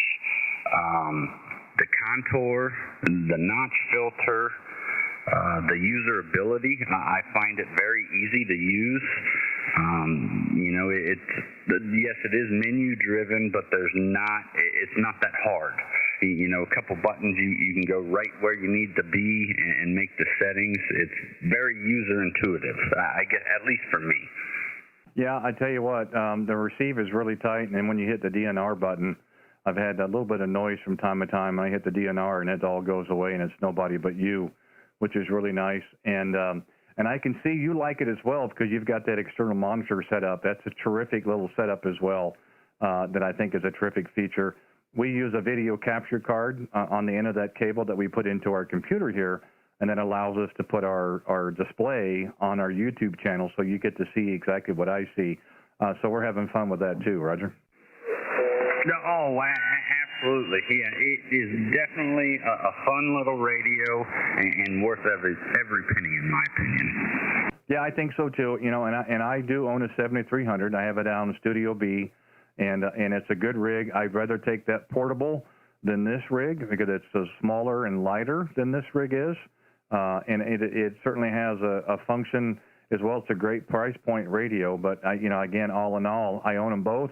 I like them both. They both do something a little bit different than the other one does. So that's just kind of how it works. Neil, thanks for giving us a call. We're going to move on here so we can get a few more before the night's out. But always a pleasure. Sounds terrific in the receive. And again, it's nice to know we've got some good pipelines around the country. So enjoy the rest of your evening and a great Friday. And if we work you again tomorrow, we'll be out and around. And by all means, give us a call. If not, have a great weekend. November Golf 8 Yankee, Kilowatt 0, Radio Whiskey Bravo. Thanks again, Neil. 7-3s. 7-3s, Randy. Kilowatt 0, Radio Whiskey Bravo, November Golf 8 Yankee. You bet. Thanks again. QRZ. Any other stations? Come with your call. Is there a Kilo Delta 6 station? Kilo Delta 6, India, Quebec Whiskey. Kilo Delta 6, India, Quebec Whiskey. Mark, good evening. How are you doing, sir? I'm doing fantastic, Randy. It's good to hear your voice. I was searching around and been hearing you talk for the last few minutes. You've had a great signal, but a little bit of QSB. You go from solid 9s down to 5s in a matter of seconds and then back again. But that's ham radio. The band's at least getting better than it has been. Yeah, it has been, so far tonight has been the best other than maybe last Wednesday. Last night was a real challenge trying to make some contacts, and we had some internet issues as well. Our stream shut down on us a couple of times, but so far tonight it's been really good. We've been out here for just about an hour, and it has worked so far really good. I was wondering when we'd have a chance to hear you again, and because I've just had a couple of contacts up in Fort Collins. It seems like it's been a race here between you guys in the Denver area and Fort Collins. There's a handful of you in the Denver area that I've worked, and there's been a handful now in the Fort Collins area. So I'm feeling kind of bad. There's only been a couple in Colorado Springs. I know there's more operators than that, but you and Fort Collins are neck and neck there. Go ahead. Yeah, there's quite a few. We don't hardly hear from each other, but we know we're there. But there's been a lot of deabsorption and all that. So the nighttime's been better than in the evening. We're, of course, still daylight here. It probably is there, too. You're probably getting into the gray area, according to my map. But it's been certainly better today, even 20 meters this afternoon was better than it was the last few days. This morning, one of our nets they shut down. It was so bad. But anyhow, it's getting a lot better. It's good to hear your voice. And sorry about the audio issue we had last time. I don't know what's going on there, but the 7300 seems to be picking up anything that's playing video-wise on the screen, whether I have the audio on or not. Well, I kept trying to tell him. I said, just turn it back down because I wasn't sure who we were talking to because I wasn't sure if it was my voice or it's his voice or whatever. So we were kind of having to figure out what was going on. And I think that's when I was in Studio B, so I was on the 7300 at that time. And that's why I was like, oh, well, you got this and this. It doesn't matter. It all worked out the same, but that's fine. It's still fun. We still made the contact. That's the whole idea about it. And, you can always go back later and have a good laugh about it. But, in the big scheme of things, it was just kind of something that you kind of look at and go, yeah, I guess that's what happened there, Roger. Yeah, it literally drove me nuts. I couldn't figure out what it was because I don't have speakers on my computer or monitors at all. And I finally figured out it had to be something we, of course, run FT8 and do those things, and there must be some connection there. I've looked through all the settings and I can't figure it out, but as long as I don't have videos playing, I don't have the issue, so I just leave them off. Well, sometimes we just got to do what we have to. I'm really surprised with the electronics I have around here in the shack that I'm not getting any issue with it. So far so good, and even in where the 7300 is as well, we're running two different computers down there and some other things with it, and we've been fortunate that we haven't, because we've got good grounding as well for both shacks. We have good grounding. We do use some ferrite beads, of course, on the mics and on the back of the coax that comes out. So we're trying to help it along as well. So we've been fortunate that we don't have any issues so far, and I'd like to think we won't have any as well, Roger. Yeah, well, grounding is certainly a big issue, and especially here in Colorado, you're probably familiar because we don't have very good soil. I've currently got 5 ground rods, and probably could be adding a 6th. And I got a big, 12-inch long copper bar here in the shack that everything's grounded to, and it leads outside via a 6-gauge solid copper wire. So we've had to go through a lot of extremes to get decent grounding, and of course do the same thing with lots of ferrites everywhere. And it seems like we do pretty fair as far as RFI is concerned. Yeah, and it's good practice and it's good safety, because the equipment is awful expensive to replace, and even harder now if you can even find it. So, those are really small changes that can make a big difference in the overall operation of the shack. So, that's why it really doesn't hesitate to try to do that. We run a 8-foot copper grounding rod here in the shack in A, and we have one down in B as well. And we make sure everything is grounded off of that. And we always try to pay attention to the weather. If we know something's coming, we do our disconnects and unplug everything. And so far we've been very successful of not having to have any issue with any of the equipment. And because right now I don't want to replace it if I can even find it. So we'll just kind of make sure we've done the best we could and hope for the best. And so far it's worked out for us, sir. Correct? Yep, I certainly understand that. Lyle and I are both weather chasers. We chase storms for fun, so we know quite a bit about it. I made sure the switches we had for the antennas here had we call the RS position, where we ground both the antennas and disconnect it from the radios, as well as having air gaps on all the different lines and grounding to the antennas themselves outside to get the whole work. So I'm hoping we're well prepared. Well, it sounds like it, and since you're kind of in that world, you know what those storms can do and what damage they can cause. So, again, it sounds like you were taking precautions because you know what can happen. And again, it's not the matter of the price of the equipment, but trying to find it this time the way things are going right now. So, hopefully, neither one of us have to worry about that. Hey, Mark, thanks for giving us a call. Like I said, it's been a while, but I'm glad you got in there tonight. So it's second or third contact there on the Front Range. So I'm glad to see the band is working. But we did get into California as well, and we got into South Dakota, which is also really good for us. We usually have trouble getting into those areas. But thanks for giving us a call, and always look forward to talking to you and your son as well. And we look forward to doing it again. We should be back out here tomorrow evening, 7 o'clock Central again. And so if you're out and about, give us a call if you hear us in there, and we'll try to grab you, no doubt about it. Kilo Delta 6, India, Quebec Whiskey, Kilowatt 0, Radio Whiskey Bravo. Thanks again, Mark. 7-3s. Yep, 73s, Randy, with Kilo 0, red, white, and blue, KD6IQW. Have a great evening.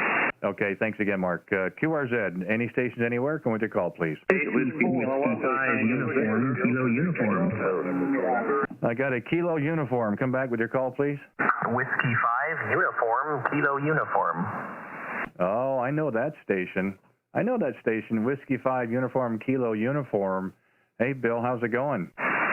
Doing well here, Randy. Yeah, good to hear you on the band there. And I said, yeah, I think that guy sounds familiar. So just wanted to get in here. I know you're probably on your way out, but wanted to say hi. And you're sounding good here in northern Minnesota. You're a good solid 10 to 20 over there.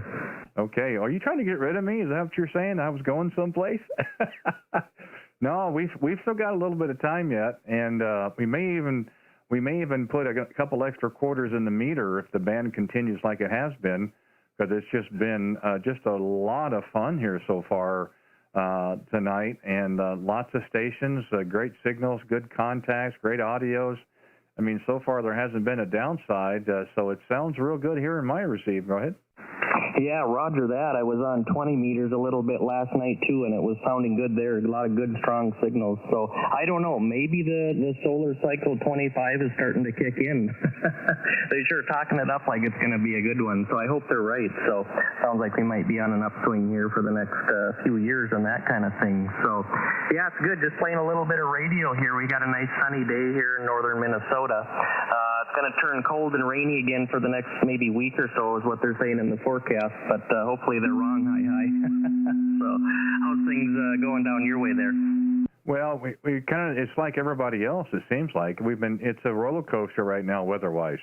We had snow on Monday, lasted for a few hours, and it's been kind of cold and drizzly. It's sun for an hour, then it's, back kind of overcast. And we had a low this morning of 25. This is the last week of April. I'm thinking that shouldn't be happening. Again, I'm not going to complain. We're going to go from these temperatures to July. Won't be anything in between. And then we'll be complaining about how hot. So I'm not going to say anything. We would like for things to be a little different, but, it's that time of year, and things have to take their course. So weather-wise, we deal with it. Otherwise, everything else has been terrific. Roger? Yeah, Roger that. Same here. So it's kind of that thing. I don't want to complain too much about it. So kind of using that a little bit cooler weather to maybe get some of the outside stuff done. So when it does eventually turn nice, a little bit of extra free time there. But yeah, that's how it goes. We do that every year, complain about how cold it is, and then all of a sudden it's like, boy, it's sure too hot. That's just how it goes. But so yeah, that's Minnesota weather for you, and apparently that's the same down your way, so that's good there. Over. Yeah, it has been that way, because I know what August is like in Missouri. So again, I'm not looking forward to that. I'm not racing to it. So we're going to take this day by day, and we're going to work through it the best we can. If the weather isn't really nice about being outside, that just allows us more time inside for radio. We did have about an hour and a half this afternoon on the back deck that was in sunshine, and we actually took our portable setup out to the back deck, and we operated for about an hour and a half on the back deck this afternoon, a little on 20 and a little on 40 meters, and the band kind of died down for us here, so we've put everything back. So we've been busy playing radio during the day, and here we are in the evenings as well. Yeah, Roger that. What do you run for your mobile setup when you're not on the Yaesu there? Well, the portable, we have the 7300. We bought that in January and we knew we were going to use it primarily for portable work. And then we do have an MP1 by Super Antenna, which is basically a manual screwdriver, and it'll work 10 meters through 40. We have it dialed in right now for 20 meters. And we have 8 ground radios, which is nothing but stereo speaker wire. It's cut for 20 meters. That makes a big difference. And then we have a homebrew 40-meter dipole on a painter pole about 20 feet in the air. One arm is going to the northeast, the other arm is going to the southwest, and tied off to a tree, tied off to the building. And, it works. And that's what we would probably take. And this is just a test. We want to make sure everything's going to work before we go out portable for sure. And everything seems to operate okay. So the next coming weeks, we get a little bit decent weather, we're going to be taking the show on the road, portable, live streaming at the same time. Well, Roger that. Yeah, I'll definitely have to tune in and check out some of that. So that's that sounds interesting. Yeah, nice mobile setup there, the 7300. Definitely a nice radio. I swear, probably it seems like 50% of the people I talk to, they've got a 7300, it seems. So, yeah, great radio. I think they got a winner with that one for sure. But so are you you're on the hex beam then right now with the Yaesu? Is that correct? Oh no. It's only 6 through 20. We've got a 40-meter dipole off the side of the tower, about 38 foot. And a very unconventional setup. One arm is kind of pointed back off here to the west, which is kind of on a bungee cord to the side of the fence on the deck, and then the other arm is kind of to the northwest, tied off to a tree. So it's really unconventional, and I'm almost tempted not to touch it because it seems to be working so well. Yeah, Roger that. I am now seeing the picture on K0RWB there. Yeah, I can faintly see the dipole, so that must be what I'm looking at there. Yeah, it seems to be working. Like I said, you're solid 20 over, starting to fade a little bit there. Maybe 40's starting to go a little bit this way, but yeah, kind of the same setup here as I'd said before, just a dipole. The ZS6 BKW, I've thought about, adding some other antennas, but boy, I tell you what, it's doing what I need when I need it, and as they say, don't fix what ain't broke. That's very true. And it's especially on this band. A lot of operators are 100 watts on a wire, and there's going to be a lot more I made contact with tonight. And works terrific. Works just exceptional how well it works. And the reason I mention that is on this little MP1 the other day on 20 meters, and it's on a 4-foot tripod, an indoor light tripod. So it's maybe 10 foot from the base to the tip of the stinger. And again, with the ground radials. And I worked Australia with it on 20 meters, barefoot, 100 watts. Now, the conditions have everything to do with it. But I was able to get out to it, and I was able to receive the signal back in. So, again, I'm almost dumbfounded how well some antennas work. Yeah, roger that. That's pretty impressive to get into Australia. I was talking with another ham that I talk with quite frequently in Illinois, and he said that he was also able to get into Australia. So, yeah, that'd be a definite DX contact I'd like to make sometime. So, yeah, maybe with summer and that coming in, maybe some DX will start picking up a little bit too there. But yeah, I'm starting to lose you just a little bit, Randy. So I'll start to back out here and let some other stations maybe pick you up there. So good chatting with you. You're sounding good as usual. So I just wanted to jump in there and say hi. And it had been a while, so good luck with the YouTube thing there. I'll definitely want to check that out. It's always good to hear what I sound like on the other end there. So with that, Randy, I'll say 73. So Kilo 0 Whiskey Radio Bravo, W5 UKU 73s. Okay. K0RWB, red, white, and blue. You want to change the numbers and letters around like I do all the time. No problem. There's a lot of calls that I don't remember. There's a few I do, and I remember yours because of UKU, and that's why when you first mentioned it, I know exactly who it is. Always a pleasure. It looks like the contact was the first part of March, so yeah, we were overdue. I'm always here. Well, I shouldn't say always. I'm usually here, but I'm glad you took time this evening to give us a call. Bill, always a pleasure. Signal's terrific on my end. If you want to listen to playback, go to, maybe 1 hour 13. Fast forward to that part. Should get you pretty close to where we started. Sounds great in my receipt. Bill, take care. Enjoy the rest of the evening.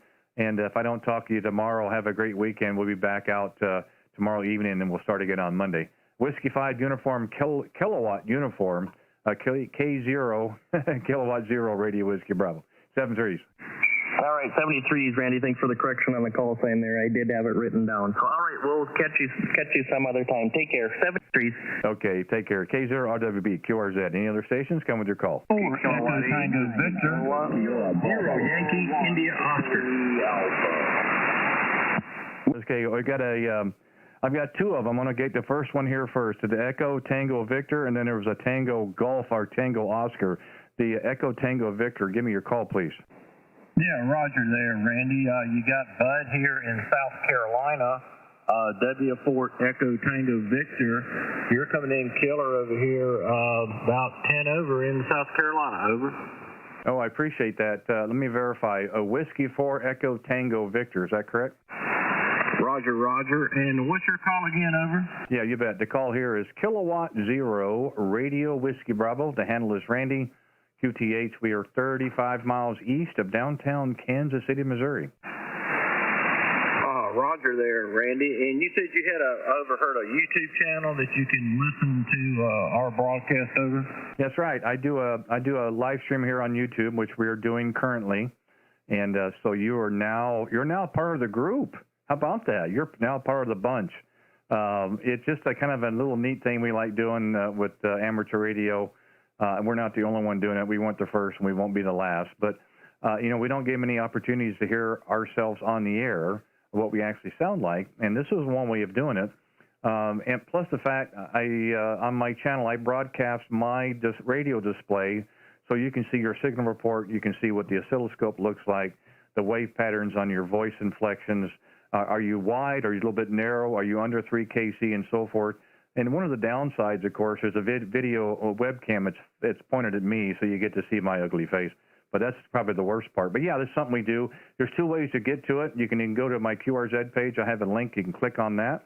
It'll take you right to it. Or you can go to YouTube, put in my call sign, and then look for today's video, which right now would be live, or you can listen to it later on. It records and you can play it back whenever. So that's kind of what it does and how it works. But again, the bottom line is we're making contacts and having a great time. Now, Roger? Yeah, Roger there, man. That's great. I tell you, I'd look forward to checking that out. Yeah, I'm also on a 7300. I think everybody's got one nowadays. But I took a break from ham radio, and I said, well, I got reset up here.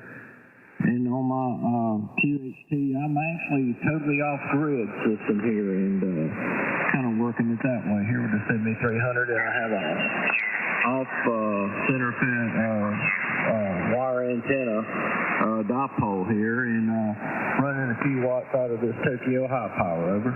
Yeah. I just had a feeling.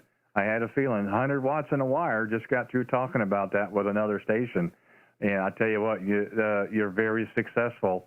Earl, the people that are running 100 watts in a wire does a great job. And I find it very hard to talk to operators who don't have a 7300 in their shack someplace, in their quiver, if you want to call it. A phenomenal radio. I own one myself. It's in Studio B downstairs. We like to use it on portable. That's what we're going to be doing here in the next couple of weeks. And weather gets a little bit better. Very easy radio to operate, easy to set up. The audio, it's really hard to mess up the audios. You can make them a little better, you can tweak them, but it's really hard to make them bad out of the box. A lot of it depends on the microphone. And even the mic that comes with the radio, I had a conversation with an operator the other night in Texas, and he swore up and down it was the stock microphone and sounded absolutely wonderful. So I know it can be done, and you sound good in my receive there. Go ahead. Yeah, Roger, Randy, that sounds great, man. I know you got some more people to go, and I'll check it out there on your YouTube channel. And you have a great night, and just say 73 there to you now. And Kilowatt Zero, red, white, and blue. This is W4 ETV 73.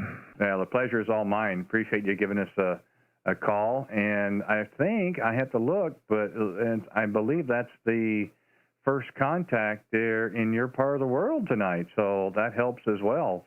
We've been very fortunate tonight. We've kind of gone coast to coast here. I haven't gotten into Florida yet. We're going to see if our friend Mark is out there in a little bit, but we've gone to California and South Dakota and anywhere up north and here in the Midwest as well, so it's been a great night.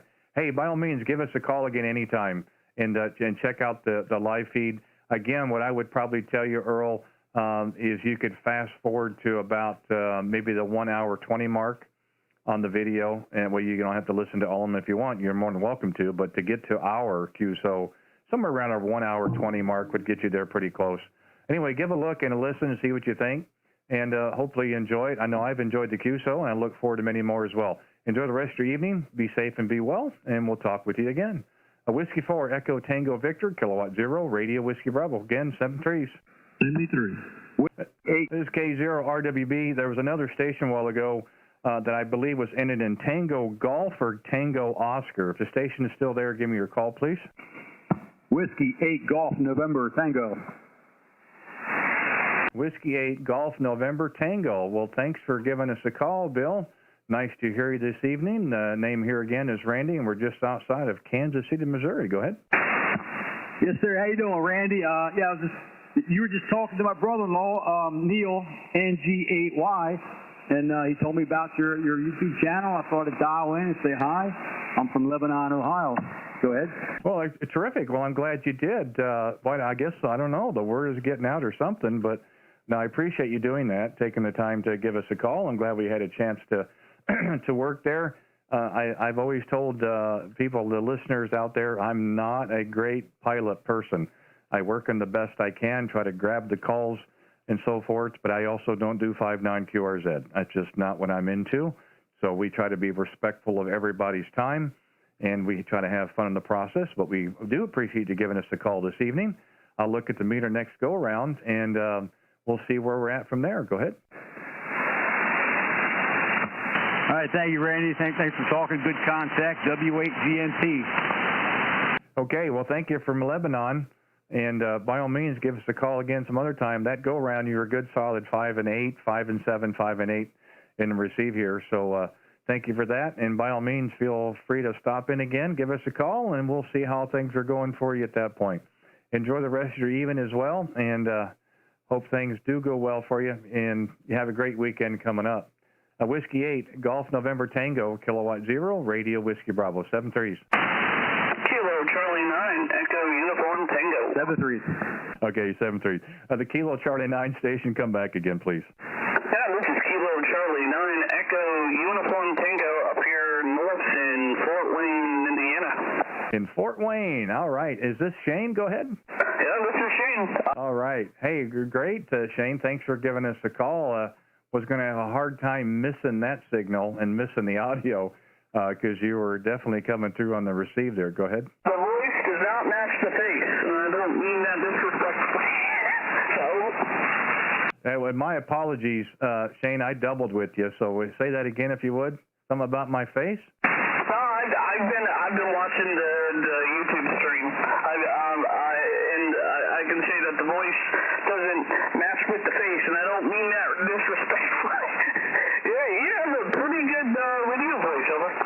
You know, I've been told that, and I can't imagine where it would come from.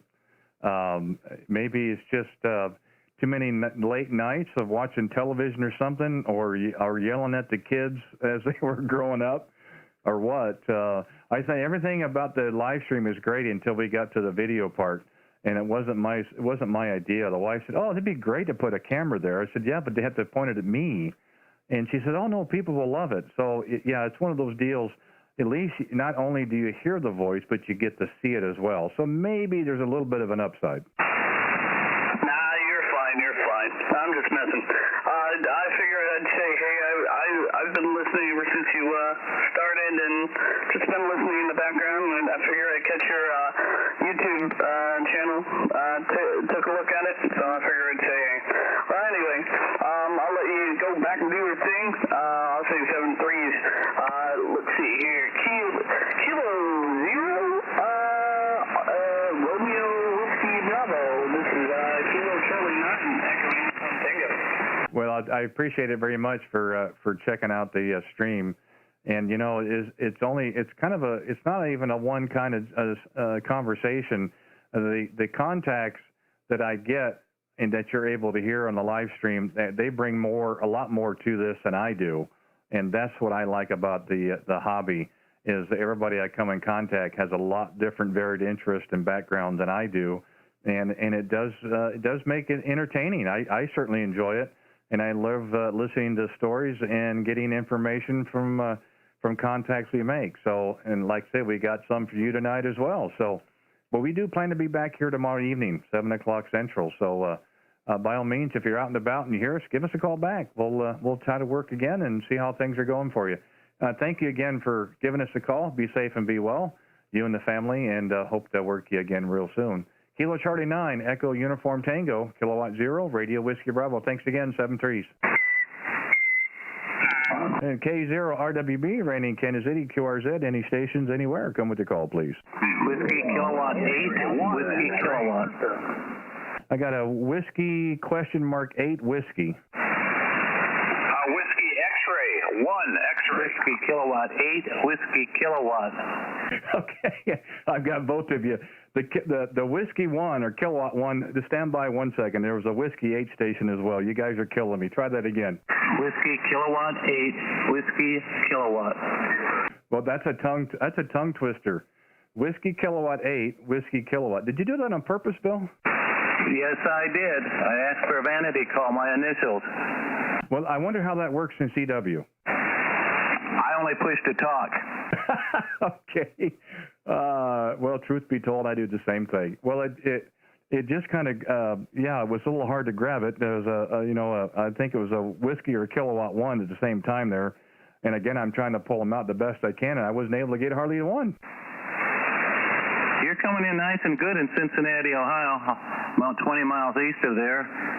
5.9 plus, very good signal. Well, I'll give it right back to you. Again, the band is probably the best it's been other than last Wednesday that I've been here on 40 meters for the last 2 weeks. And again, is every time I start in the evenings, you just never know what you're going to get. And it could be, you know, it was challenging last night on several occasions. The band was challenging, and we had some internet issues and so forth. But boy, I tell you, so far tonight, not only are the signals good and strong, but people have got terrific audio as well. Right. Are you on this every night, this particular frequency, or do you change? I am on any frequency that doesn't bother others. I don't have a frequency that I own, so I just trying to find a spot that doesn't interfere with any of the operators. And if it's somewhere around here, great. You know, last night I think it was on 225, and the night before at 212. Again, you know, I go where there's an open spot that doesn't affect other operators. Okay, because I've never heard you. I'm usually tune around a little bit at night, usually after 9 o'clock, but I don't think I've ever heard you. But we got a nice signal tonight. Oh, we have a terrific pipeline between both of us. Yeah, you sound terrific in my receive. I'm sure you've heard the old adage about the armchair copy right next door kind of thing. Well, that's kind of how it is here as well. And we haven't, in weeks, months past, been on 40 meters, other than Fridays. We do 40-meter Fridays. We've been on 20 meters in the afternoons, about 2 o'clock Central, while we do this YouTube live stream. The band has not been in very good shape the last couple of weeks on 20 meters at that time frame. So we came down here to 40 meters to see if there was some activity, and there has been. And I'm really glad I did, Bill. There has been a lot of activity, terrific operators, and people have got some really great stories and great things to talk about. So we may not go back to 20 meters for a while. We're having such a good time here on 20. Roger, on the conversation, some of them are very good, especially some of the older hams. I was listening to one today that, you know, back in the old days, you had to go to the FCC office to get your license. That was before my time, but I know, talking to one guy, or listening to one guy, he said he had to go 120 miles just to take the test. Well, yes, I've heard that, and I had a conversation with a ham last night who just had, he's had the same call for 72 years. And I said, well, did you get that in the mail by Pony Express, or did they have it did they have it carve it in stone? And he did find some humor in that. You know what, Randy? I heard you guys last night. I heard that conversation. You said something else about being slow, but I remember I heard you last night. Now, see, you just said a while ago you haven't heard me before, so now you're, you know, that's the whole thing I love about amateur radio. You know, people have got some great. It doesn't make any difference what age you are. It really doesn't. Everybody's got these terrific stories. Something about how ham radio went, or how they got started in the hobby and so forth, and that's what I really do like about this hobby. You know, we have one common interest, which is hobby, but there's so many different variations within it and experiences. That's the thing I love the most. WK8WK. But yeah, I don't care for the digital. I just like I like the push to talk. I'm not really too interested in the 2 meters, but I like the HF band. And my grandson says I need to mention his call and his name. His name is Tyler, and his call is W8CTB. And he talked to you at 25 minutes in I guess the YouTube thing. Yes, we did. I'm not sure about what the time is. He's probably more correct than I am, but yes, I do remember talking with him, and it's interesting you say that. I had a contact earlier with my friend Scott in California, and then a little bit later I had a contact, I believe was in Michigan. He says, hey, they had talked to each other, or emailed or texted, and they had heard I was on the air, and that's happened on 3 different occasions tonight. So I don't know what's in the air or just what, but I mean it's overwhelming that people are taking the interest in it. I do appreciate it very much for that, because there's other things people could be doing even on the band, and they're taking the time to say hi to me and wanting to check in. So again, I'm more appreciative than than words can even express. But again, we're still having fun and we're making contacts. That's the main thing. Well, he's using my radio, my station. He was working on it while I was out. We got a new mic and a boom, and he rearranged my desk for me, whether I wanted him to or not, but he did. But I appreciate that he did. And out of curiosity, what would be the time thing on the YouTube? Well, for him or for you and I? For you and I. Oh, I would probably go back to about an hour 32, give or take. Okay, that's fine. That's good. Yeah, I was listening to you talking to some of the other stations. He's standing and sitting in a chair or whatever. Call him. Get through. Call him. Okay, I'll call him. Well, it's really hard not to hear the signal as that audio and the signal strength is as well. So it would be a really tough one not to be able to call, other than another one at the same time and trying to pull your call sign out. Roger. So what kind of radio and antenna are you running? And I'm running an amp. Oh, this is this high-powered equipment here. Well, we do have the relatively new the Yaesu FTDX10. We've had this for probably 6 or 8 weeks now, give or take. The antenna is a 40-meter dipole just off the side of the tower, about 38 foot, in very unconventional setup, but it seems to be working. And we are running maybe about 700 watts. We have run an ACOM 1000 amplifier. We're doing about 700. The mic's a Heil PR 781, and we're letting everything work together, and so far so good. Roger on that. Well, we're running the ICOM 7300, 100 watts, and we're running a inverted V up about 45 feet. Yeah, and altitude is your friend, and that's the thing. That's why I'm looking forward to tilting the tower over and trying to reconfigure the dipole, because altitude, on this band and 80 and so forth are definitely your friends. So we're going to look at trying to get it a little bit higher and see how it goes. But I mean, it's working good so far. But it's like anything else. As a shack and equipment is never done. You're always tweaking with things and trying to improve a little bit. And we're no different. We're not going to make huge changes, but I think a little bit here and there may be able to help us. I'm not sure if we're missing certain parts because of the way the configuration is on the dipole or not, but we won't know until we try. Roger on that. Well, see, mine, I pretty much know mine. I've done South America quite a bit, Virginia, South Carolina, and toward the south as far as Texas, but usually can't go no farther than that. Missouri and down in that way, but not Florida. So I'd like to kind of turn my antenna just a little bit. Yeah, I can understand that. I really do. And, I'm going to do some small changes to the point to where if it doesn't really work, I can put everything back the way it was, and I'm not going to really lose anything from it. So we're going to give that a go and see what happens. But again, in the meantime, this has been working quite well. People have been I've been very appreciative on the signal reports. I'm also surprised of the reports that I'm getting in their receive. I mean, I know I'm getting out because people are responding back. I didn't think we would get out to that aspect. But again, I think my meter is probably a little stingy, but I don't really put a lot of stock in the number as I do the audio, because that's what carries us through. So, hey, Bill, give us a look there on the YouTube channel and see what you think. And I appreciate both of you guys checking in tonight. And yeah, I'll tell you, the 7300 100 watts is working just tremendous. And I wish I can get mine on my portable to work that well when we do out here in the next couple of weeks. Anyway, thanks for giving us a shout, and we'll be back out again tomorrow evening. If your guys are out and about, give us a call back in, and we'll pick it up where we left off. So I'll say 7-3 for now. I'm going to do this really slow so I get it right. Whiskey Kilowatt 8 Whiskey Kilowatt. K0RWB. Thanks again. Okay, thank you, Randy. Have a good evening. You bet. Take care. We're going to take one quick side note here. I haven't done that yet this evening, but we're going to see if we have any QRP, any portables or mobile stations. I should have done this earlier. If we have any QRP, portable, or mobile stations, come with your call.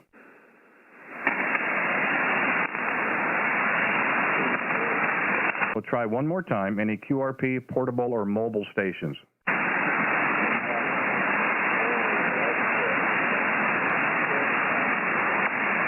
Well, I'm sorry, nothing heard. QRZ, any other stations? Come with the call, please.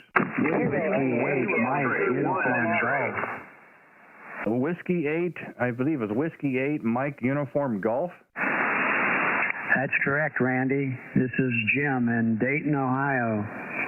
Okay, Jim, appreciate you giving us a call here. Whiskey 8, Mike Uniform Golf. Make sure I get it in the log correctly. It looks like on the south side of Denton, Ohio. Dayton, Ohio, excuse me, but it's one of those days. Boy, terrific signal as well, 5.9. You get a nice pipeline into Ohio tonight there. Go ahead. Yeah, you're coming in 10/9. I'm just curious, where is Bates City, Missouri? Never heard of it. You know, I hadn't either until I moved here. Well, I should have done that earlier. The handle is Randy, the QTH. Basically, we're 35 miles east of downtown Kansas City, Missouri. We're right on the I-70 corridor. And usually when I tell people, I live in Bates City, Missouri, and they scratch their head and say, what did he say? So I basically just give them some mileage by the nearest town. Yeah, roger that. Have you ever been to Dayton, Ohio for the Ham Fest?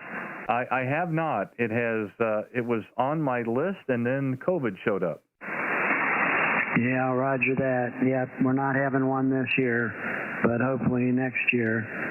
And maybe you can make it. We also have a great Air Force Museum, so if you do come for the Ham Fest, allocate some extra days for the Air Force Museum. It's a very large one. In fact, we have a B-52 and an SR-71 under hangar. Yeah, those are two very interesting aircraft. They have a very long history and many years of service. Matter of fact, one of them or both of them could still be in service. We just don't know. Yeah, well, the B-52 definitely is still in service, and they're currently upgrading it to a glass cockpit, and they're going to re-engine it. And there's competition going on between GE and Rolls-Royce and Pratt & Whitney to see who's going to win the award for putting new engines on it, which will make it much more fuel efficient, extend its range, and extend its payload.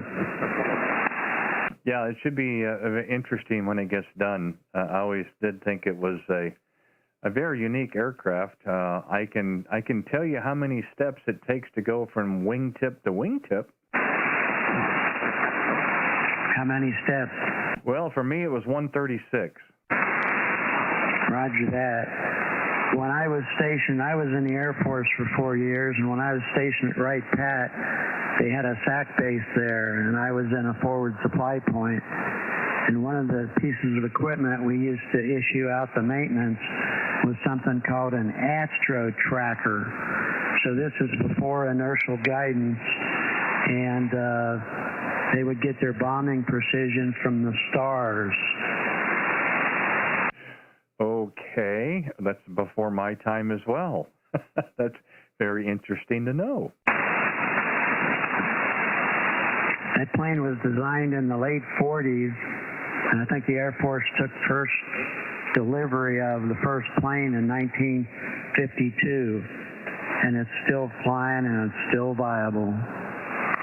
Yeah, they got it right when they put that one together, and has served many different types of missions over the years, and still being viable today. That speaks a lot about the aircraft.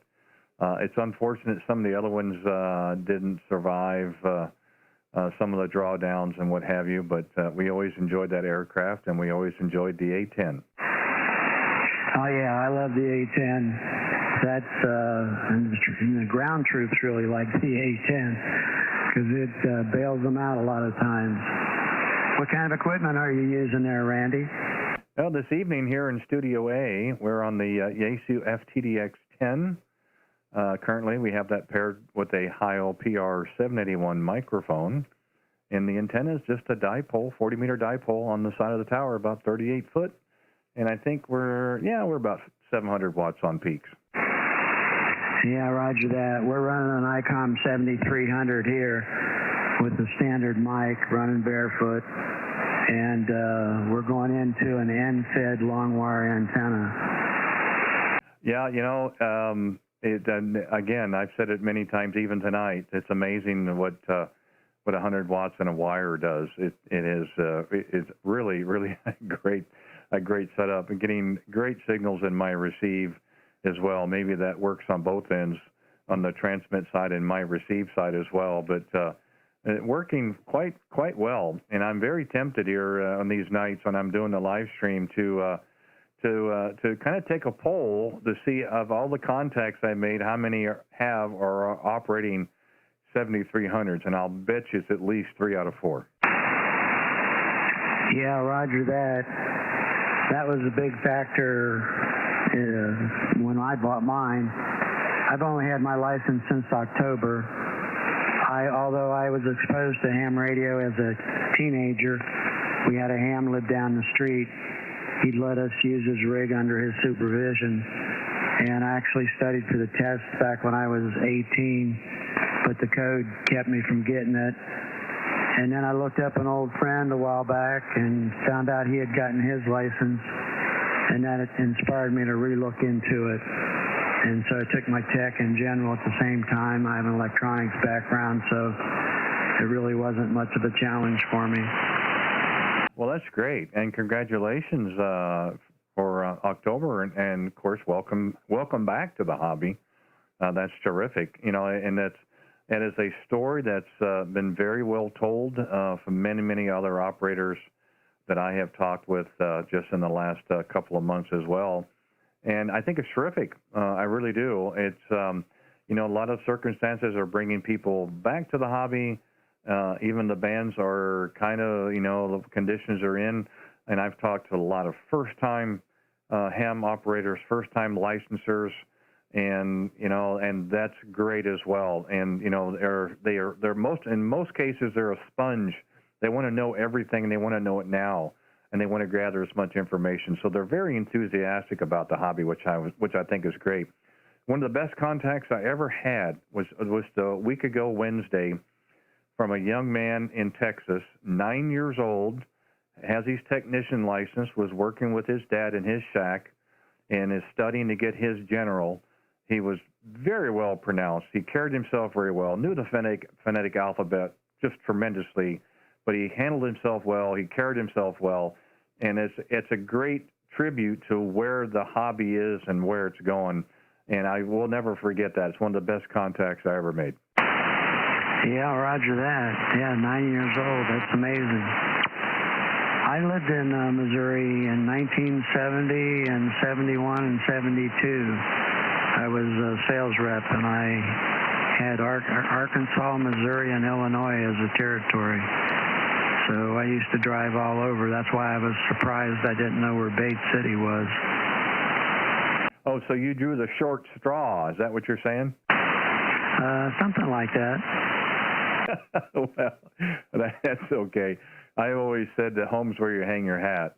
We spent a few time in the service as well, and you move around quite a little bit. I'm sure you know that as well. So home's where you hang your hat, and currently it's here, but that can always change, Roger. Yeah, roger that. Well, if I ever move out of Dayton, I live here for all the wrong reasons. I'm a boater, and this is not exactly the boating capital of the world. And I like my sunshine, and we only have 113 days out of the year that are sunny. And of course, we get the majority of our sunless days in the wintertime. Yeah, I think we all kind of deal with that. You do get some of the doom and gloom. We like to have our sunshine. We did live in Colorado for several years, and there's a lot more sunshine than there is here. And we just kind of ended up here one day, and here we are. And things can change relatively soon, and we could find ourselves a new adventure, and that would be fine as well. So that's just kind of how it works. Jim, we're going to move on here. We've got just a little bit more time before we have to shut it down this evening. I don't have any more quarters to put in the machine, so we're going to run out of juice here. But I did want to say thank you for giving us a call. Really did enjoy the QSO. And we do this each day during the week. In most cases, every once in a while, the things get in the way. We're not able to. We have been the last couple of nights, and we plan to be back out here tomorrow evening as well. We usually start about 7 o'clock Central, so if you're out and about and you happen to hear us, by all means, give us a call. We'll kind of see how things are at. Like I said, we're also live here on YouTube, so if you're interested in listening to your QSO with me on the playback, you can go to YouTube and type in my call sign, K0RWB, and probably fast forward to about an hour 45, give or take, about where you and I started. Give a look and a listen, see what you think. We kind of think it's a neat thing. You get a look at your signal strength. You can see your audio on the spectrum scope and kind of get an idea where your audio is at and so forth. Anyway, be safe and be well. Enjoy the rest of your evening. Look for you again. Whiskey 8, Mike, Uniform Golf, a Kilowatt 0, Radio Whiskey Bravo. Thanks again. Okay, Randy. Thanks to you. Thanks again. Enjoyed the QSO. K0RWB. This is W8NUG. Okay, thanks again. This is K0RWB, QRZ. I believe I heard a whiskey station again, please. Whiskey X-ray 1. Tango. The Whiskey X-ray 1, I'll get you in just 1 second. The whiskey again, please. Whiskey 0, Tango. There we go. Whiskey 0, Tango. Thank you for giving us a call. Don, good evening. How are you doing, sir? Doing real great, Randy. I'm running 100 watts on the wire, so I guess if it works, let's not reinvent the wheel. Your audio is just super tonight. You're running 15 over, but that's great. And I'm not running your 7300. I'm running a 991 100 watts into a wire, but we're about, I'm guessing, about 40 foot off my tower. So that's what we're running, and I got to start in 1957 with radio, courtesy of our rich Uncle Sam, and I've been messing with radio ever since. Go ahead.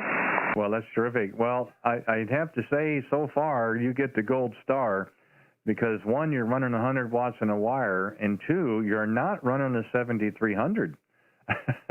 You're running a 991 from Yaesu, another terrific radio as well. Well, good signal coming into to my QTH. Again, here the name is Randy. You got that.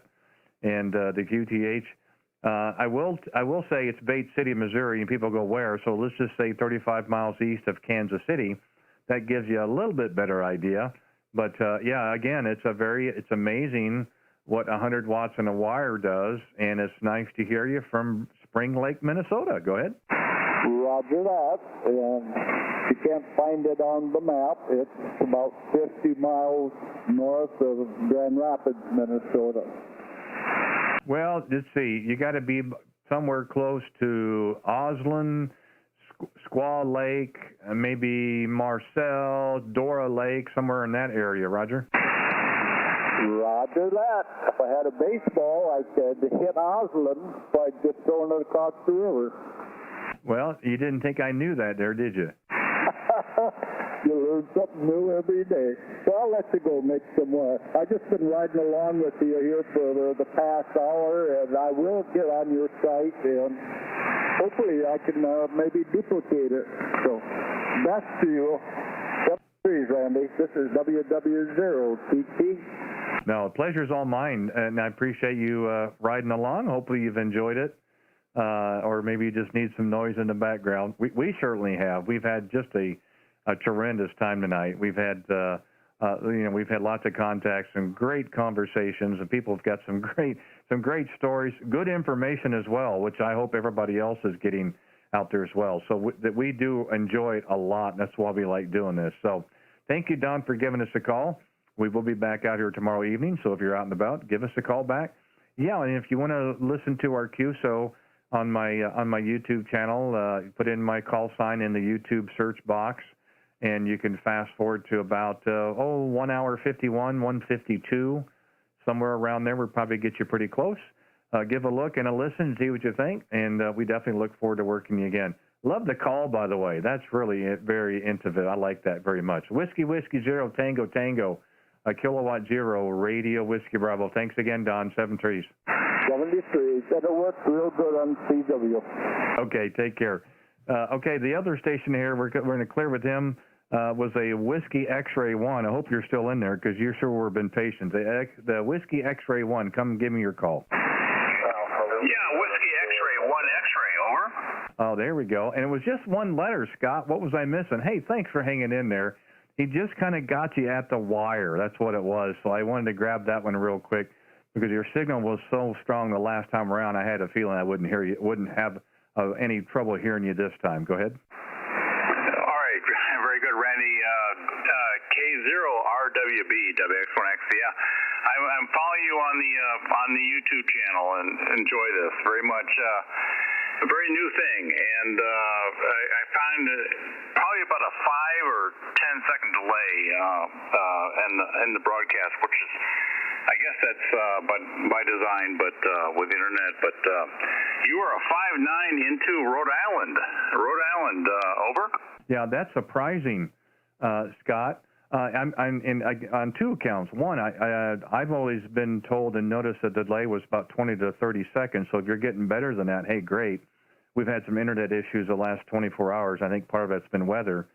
So that's one. And number two, to go into Rhode Island with that strong of a signal and no QSB, I am just amazed. So, boy, you've made my night. Go ahead.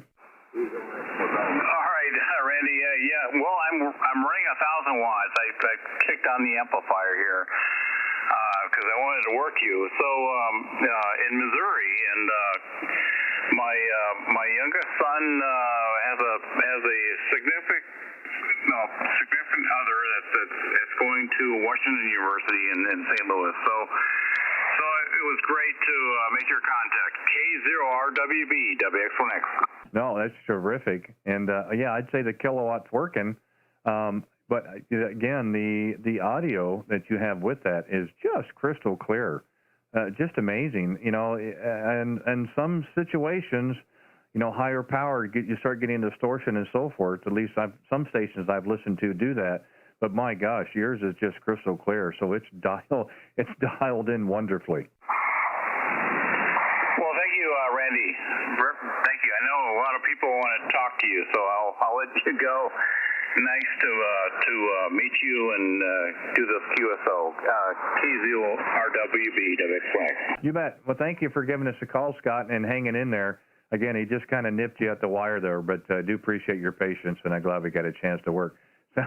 Sounds great in Rhode Island. Well, that's, like I said, that's the first one tonight. That's terrific. You take care and be safe and be well, and by all means, you hear us again, give us a call back.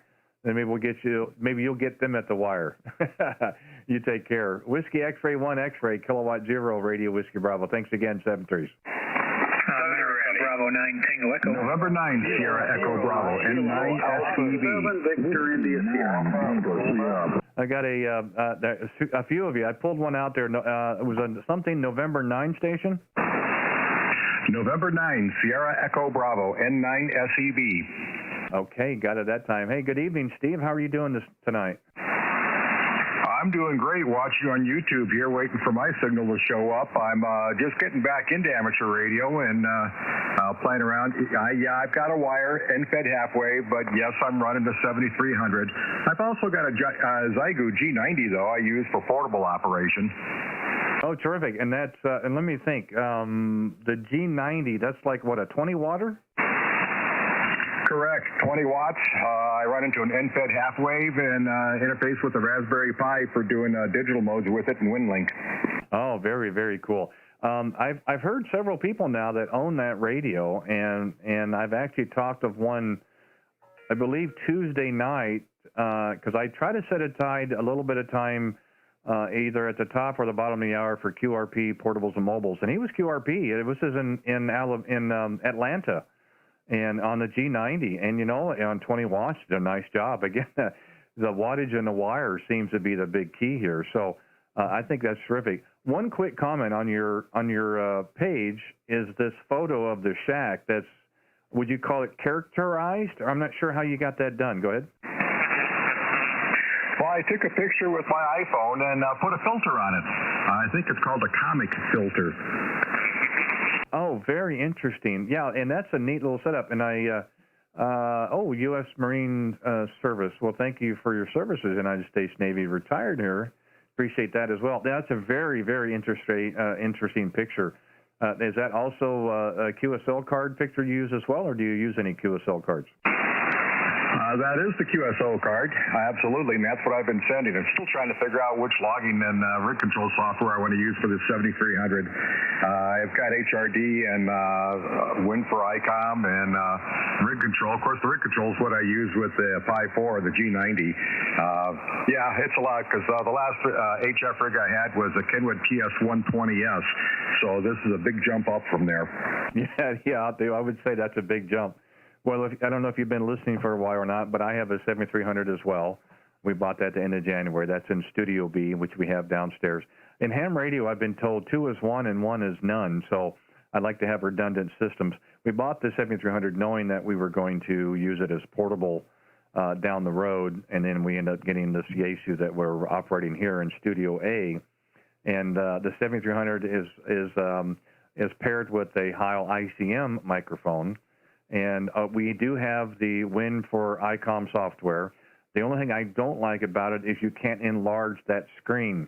I wish you could, because we do have the capability of putting that on the display on our YouTube channel as well, and you have to black out a lot of stuff around it because you can't enlarge it. That's one thing I don't like about it. And then we have used HRD. I didn't like it so much for that particular rig, so I went to Log for Old Men.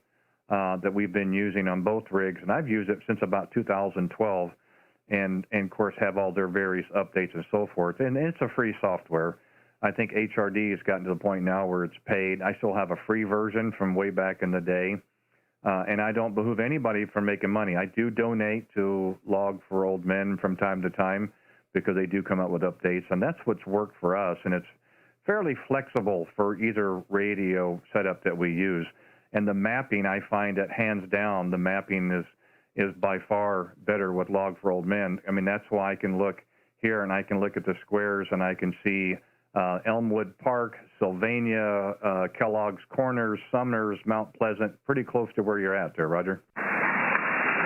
Yeah, Roger, I'm going to have to take a look at that because the other thing I'm doing is as soon as the weather gets better, I'm putting a Glen Martin on the roof and a hex beam. So it'll be the first time I've ever used a rotator. Will that Log for Old Men operate a rotator? Yes, it will. It certainly will.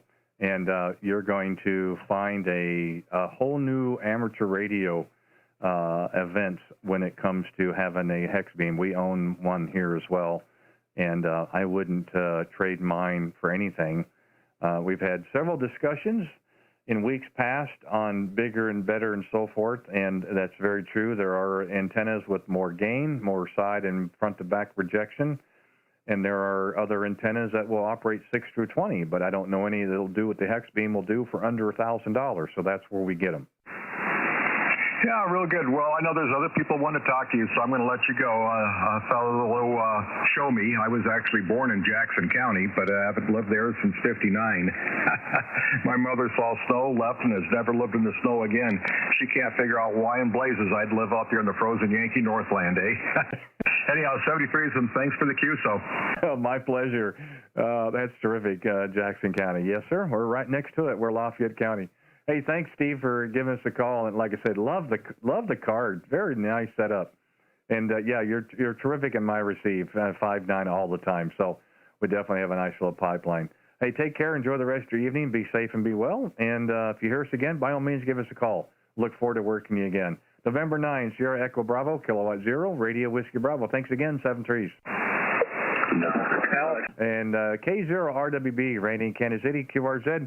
We've got time for a couple more calls. Alpha Bravo 9, Tango Echo. I got an Alpha Bravo 9 station again. Yes, Alpha Bravo 9, Tango Echo. Name here is Nate, and I'm in Wisconsin.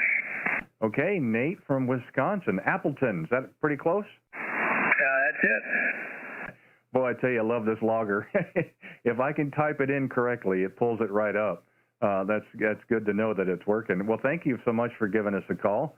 Again, here the name here is Randy. We're 35 miles east of downtown Kansas City, Missouri, and we're also live on YouTube. Go ahead. Okay, QSL, Randy. Yeah, I was listening to you and heard you mention that, so you'll have to let me know about how far into the stream to watch, and I'll have to check it out. But I have you pulled up on QRZ here, and I see your hex beam that you got up, and it's a fine antenna. I actually just helped a friend of mine put up hex beam at his QTH back in January.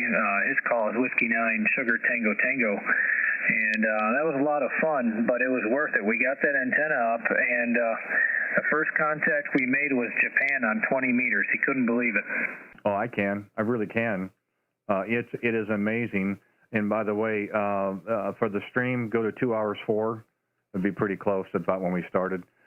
Mine wasn't too much different than that. Of course, this is 2012, so it came in 2 boxes. And I put it on the back deck on my patio. I had a patio table that has a hole in the middle for your umbrella. So I put a 4-foot pole there so I could put the base plate on. And you know what it's like. You have to run the wires through the loops and so forth and tie it off in the middle and what have you. And got it all put together. So excited. Hooked some coax onto it and hooked my radio up to it called CQ. 4 foot off the ground. I'm talking to the UK. So, yes, the antenna works. Oh, yeah, that's a really great antenna. Well, anyway, speaking of antennas, I'm just on a off-center fed dipole right now, an 80-meter off-center fed dipole, and it's up about 40 feet in the tree. And we're running about right around 700 or 800 watts.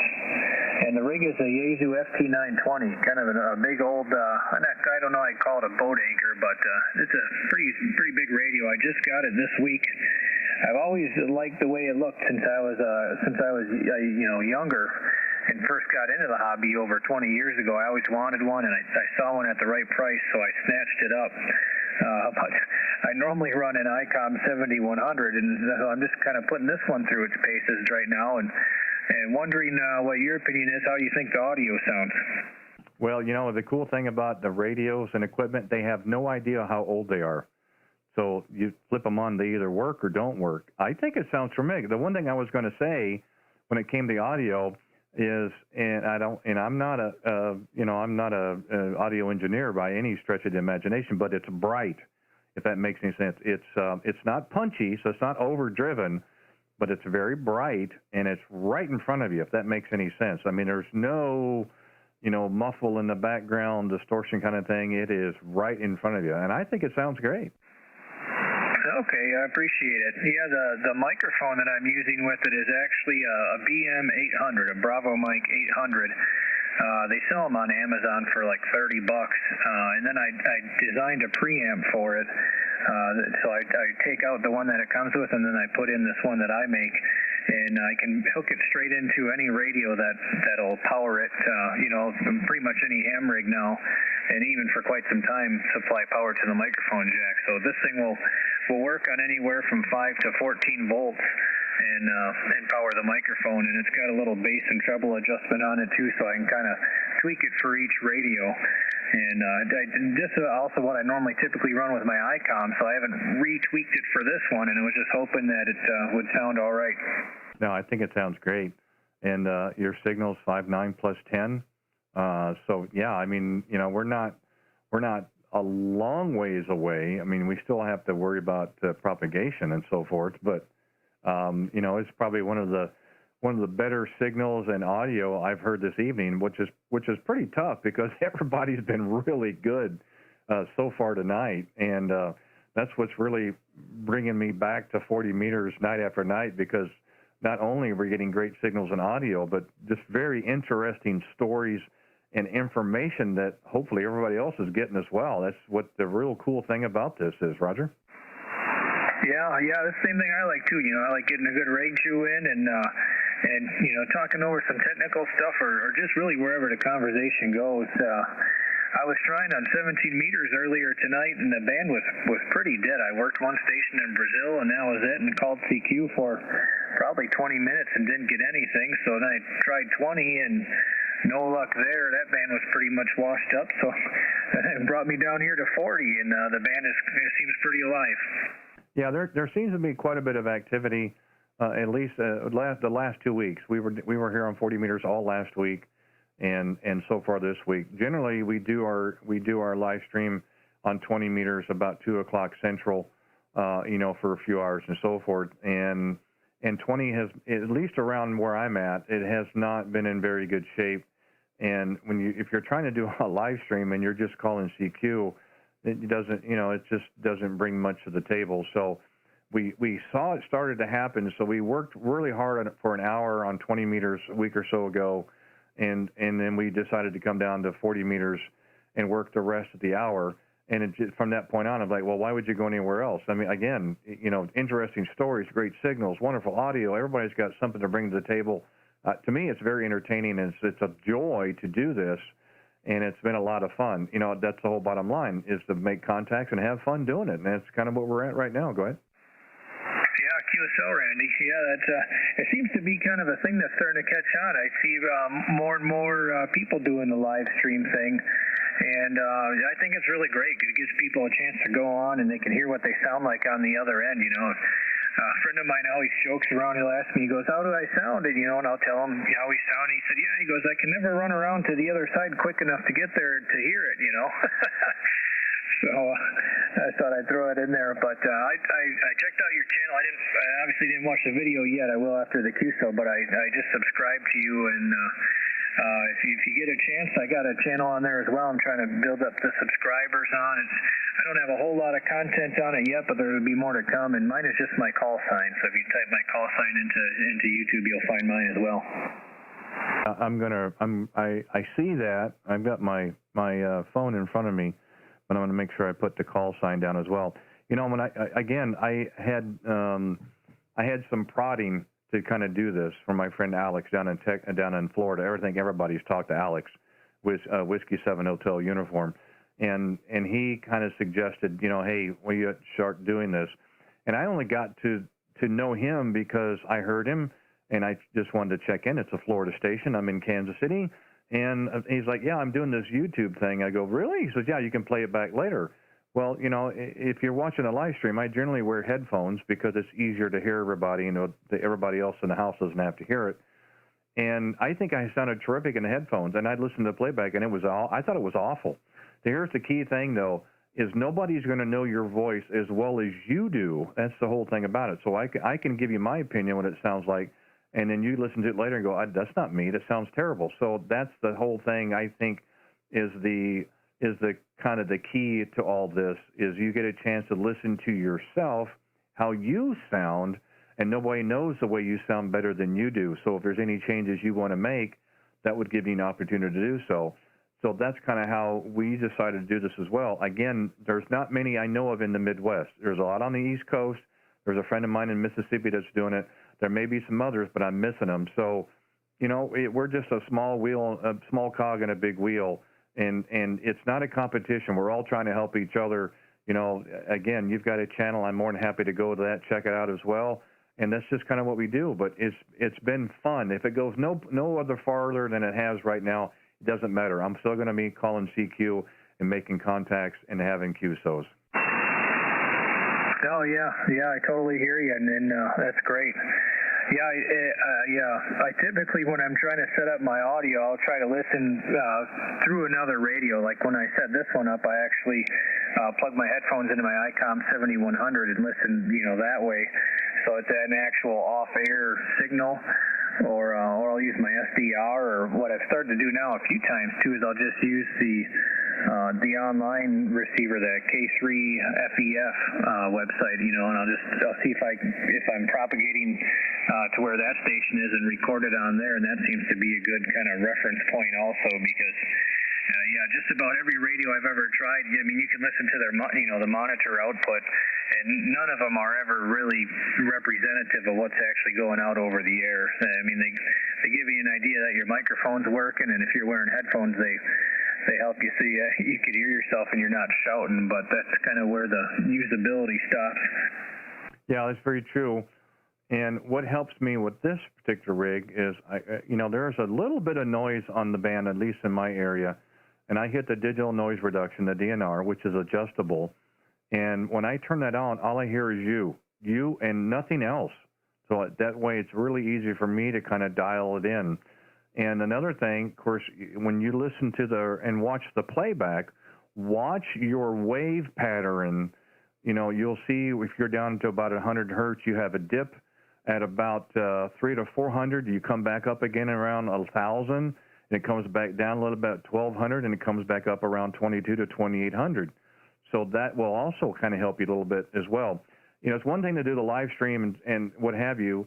I wanted to be able to do it and display my radio information onto the live stream. That's the reason why I picked this rig, because an external monitor feature, we use a video capture card. So what I see in my display is what you see on YouTube. That way we're both on the same page when we look at things, and that so far I think has worked out great. Oh, that's interesting. I look forward to checking that out. I meant to ask you, I thought of it a couple times now when I heard you mentioning it, and I keep forgetting. I heard you mention like Studio A and Studio B. Are both of those in your home QTH there, or do you have different locations you operate from, or what's going on with the different studios? Well, Studio A is upstairs where I'm at right now. It's also right next to the wife's office. She works from home, and from time to time when she has conference calls and Zoom calls and so forth, and I'm on the radio, I don't want to have to worry about shutting my door, her door, and I'm still too loud. So Studio B is downstairs in the basement where it used to be the primary. Studio B is the 7300, and we have the ability to tap into all the antennas up here from Studio A, and we do run a 10-tick Hercules 2 amplifier, solid state downstairs, about 550 watts, and we're able to live stream down there as well. So it kind of duplicates to a certain degree with amateur radio. 2 is 1 and 1 is none kind of thing, so you have redundant systems. We also wanted to have the 7300 to go portable. That's the reason why we bought that as well. So if she's up here doing things, we don't want to bother her, we'll go down to Studio B. I didn't name it. Somebody else, one of my friends on the live chat named Todd, has named these A and B, so that's what we just kind of ran with it. Okay. Well, that's interesting. I do something somewhat similar. I have a coax that I run from my basement up to right next to where my recliner is upstairs. And if I'm going to be doing some operating up there, I just use a coupler and connect it in the basement to whichever antenna I want to use. And then I go sit in my chair upstairs and I can get on the radio. So I usually just do that with my K0RWB rig because it's small and doesn't really take up much space on the end table. So if I get in the mood to do some CW, that's what I splice that in and just go kick back in the recliner. So it works out pretty neat. And a funny little story, you mentioned 2 is 1 and 1 is none, and going portable. Well, so I picked up this 920, and my plan then was to repurpose my 7100 and make it into like a go box or whatever, something that I can just grab when I want to go up to my cabin and throw it in the car, and and it's protected, and I don't have to worry about packing it in real careful and everything, so it doesn't get banged up. So I bought this 920, and then about 3 days later, on my local Craigslist, I saw an ICOM 7000 go up for sale, and I used to have one years back and kicked myself for selling it. So of course I had to buy that. So in a matter of a week, I went from one main radio to now I got 3 of them, and I'm trying to decide if the 920 is going to be the base station backup, or if the 7100 kind of gets put on the shelf, because the 7000 will be the portable now. Well, you can just rotate them. It's been my understanding that they can get temperamental if they don't get used very often. They'll start to put their foot down. So you can always rotate them. Again, when deals show up, that's just how it works. That's it's kind of what I tell the wife. We made three major purchases since December to kind of get where we're at right now. And so I think I'd like to say I'm set for a while. But tomorrow's another day. Anything could happen. So so I'm never going to say never. But again, a great job on the 7000. Terrific radio as well. And again, the 920 is working terrific. Well, don't take my word for it. Listen to it yourself. So we've had quite a little time here this evening. So you'll get lots of times to listen back to it there, Roger. QSL, Randy. Yeah, I really appreciate it. And That's funny you mentioned the major purchases and then your wife talking to you about it there. My girlfriend said the same thing. After I got back home with the 7000 and I'm down in the basement, playing with all these radios, she walks up and goes, "So are you done buying radios for a while now?" I got kind of a kick out of that. But anyways, I shouldn't tie it up here too much longer. I know there's a lot of other people that want to get in there and make contact with you and get on the live stream as well. So I'll turn it back over to you, and I'll be clear on your final. I really appreciate the extended QSO here and getting to find out a little bit about your station there. Kilo Zero, Radio Whiskey Bravo from America, Bravo 9, Tango Echo. No, the pleasure is all mine.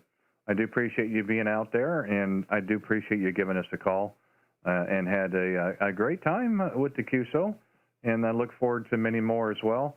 And like I said, give a look and a listen there on the channel. I think the radio really right now is dialed in quite well.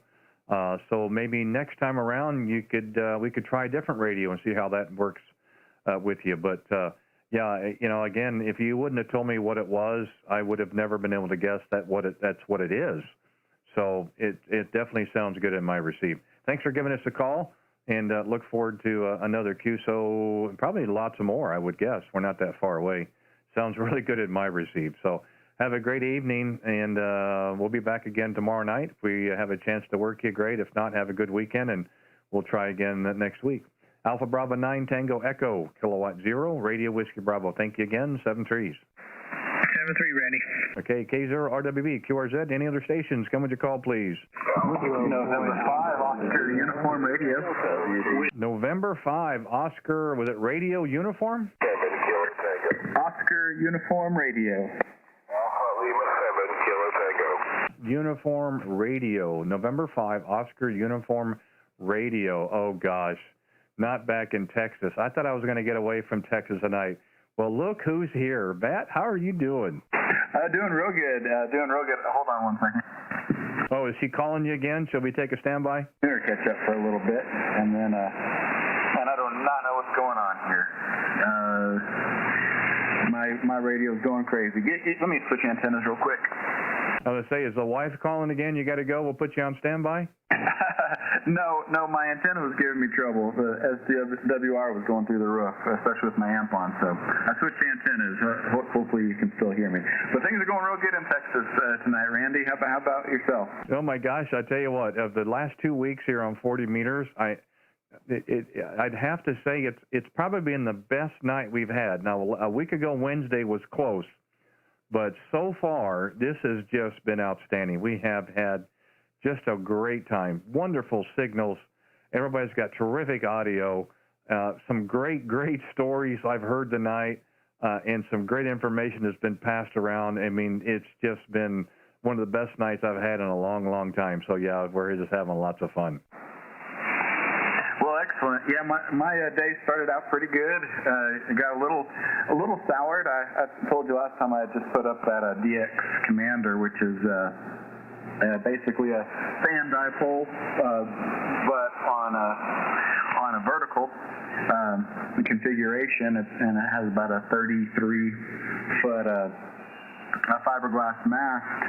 And I had it guide out real well, but the clips that were on it were supposedly heavy duty, but they were plastic, and I should have known better in West Texas to not trust them. Sure enough, I had strong winds. The antenna wasn't moving at all. I had it guide really well, but eventually those carabiners broke, and down it came and snapped the fiberglass mast in half. And so I spent this afternoon kind of mending it back together partially, and I guess I'll order a new mast. But that was a little downer of the day. But at least I got it back up and running. It just looks a little funky now. I sleeved a piece of PVC pipe over it, and it's doing okay as a temporary fix. Go ahead. Well, I'm sorry to hear that. But I have a feeling you know now how to build it back better, stronger, and with less issues, no doubt. So I've heard worse. I mean, it's always bad when it happens to you. I get it. But if there's any indication of getting stuff back to where it would be, it sounds like you're on the right track. The question I have for you is, how does it sound so good on that little tiny desk that you're using for a shack? I'm not sure I understood the question. Come again? I said, how do you sound so good and have such a big signal on that little tiny desk that you're using? It's tough. We have a very small house, and so a lot of times you get a lot of background noise because I'm in the kitchen. So if my wife's in here washing dishes or cooking or anything, it's loud. And then I've got teenagers in here that are always running around. So I don't have the best place for a shack, that's for sure, but I make do. And so I've got everything ham related crammed right here in my little corner of happiness. That's great. And is that one of the that you can actually roll the drawer down and cover everything out? Is that how that one's set up as well? Yeah. So it's nice to keep dust off all my goodies. I think that's great. Again, I'm very fortunate because of the stations that I have a chance to work. I generally always try to pull up their page right away, and it's really neat, believe it or not, the creativity of some operators on their shack setups. I mean, to stuff that is just like one entire wall of a room to a very small space, and items are stacked in different configurations, and it all works. I mean, that's the great thing about it. There's and that's the one great thing. There's not one size fits all. It is whatever situation that dictates. We work around things. That's what I like about ham radio. We're a very creative group as a whole, and it comes from setting up a shack to antennas to overcoming obstacles and so forth. And you're a prime example, and I mean it in the best way possible. I think it's a great setup what you've got. I would have never thought that until I saw the picture. But again, you're using what's available to you, and you're giving me a 5.9 plus signal, so it's all working. Well, thank you. Yeah, I completely agree. I'm amazed by what you see out there. Some is a little bit on the primitive side, and some just blows me away. You can tell they're a talented carpenter too. Some of the things that people make, all their radios look like they're built into custom cabinets, and just look like something you'd see in a top-notch radio station. And there's all kinds of things. It's something as simple as radio set on a card table. So it's like I said, it's you work with what you've got. I was fortunate to find this desk at a estate sale, and it just struck me as something that would work. Part of the reason my brother-in-law has his shack and a roll-top desk, and so when I saw one, I thought, hey, that's a good idea. I'm gonna do the same thing, especially since I'm limited on room here. I think it's great. Now, if you put the table on rollers, on casters, and you get it down to maybe one or two connections in the back, you can roll it over here, you can roll it over there, and it'll be all self-contained. That would be pretty slick as well. I did want to say one quick comment. I'm watching the chat here. Some people are actually listening to us on the Utah SDR. I'm not sure, Matt, if you've ever heard them or listened to on the SDR, but it's kind of cool. You may not be able to work a station, but you can hear them just clear as a bell on the SDR.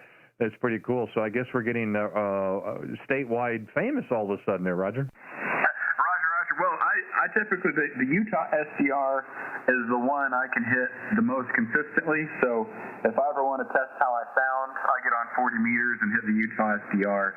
And that's one of my favorite ones for testing my setup. I like to use all of them for different nets. Sometimes it helps you hear someone you want to hear when they're not coming in on your own station. So, yeah, what a wonderful tool. I know there must be a lot of work that goes into setting those up. So I appreciate all the hams that keep those up and going for all of us to use. And in fact, my mom, who's not even a ham, she started to use it.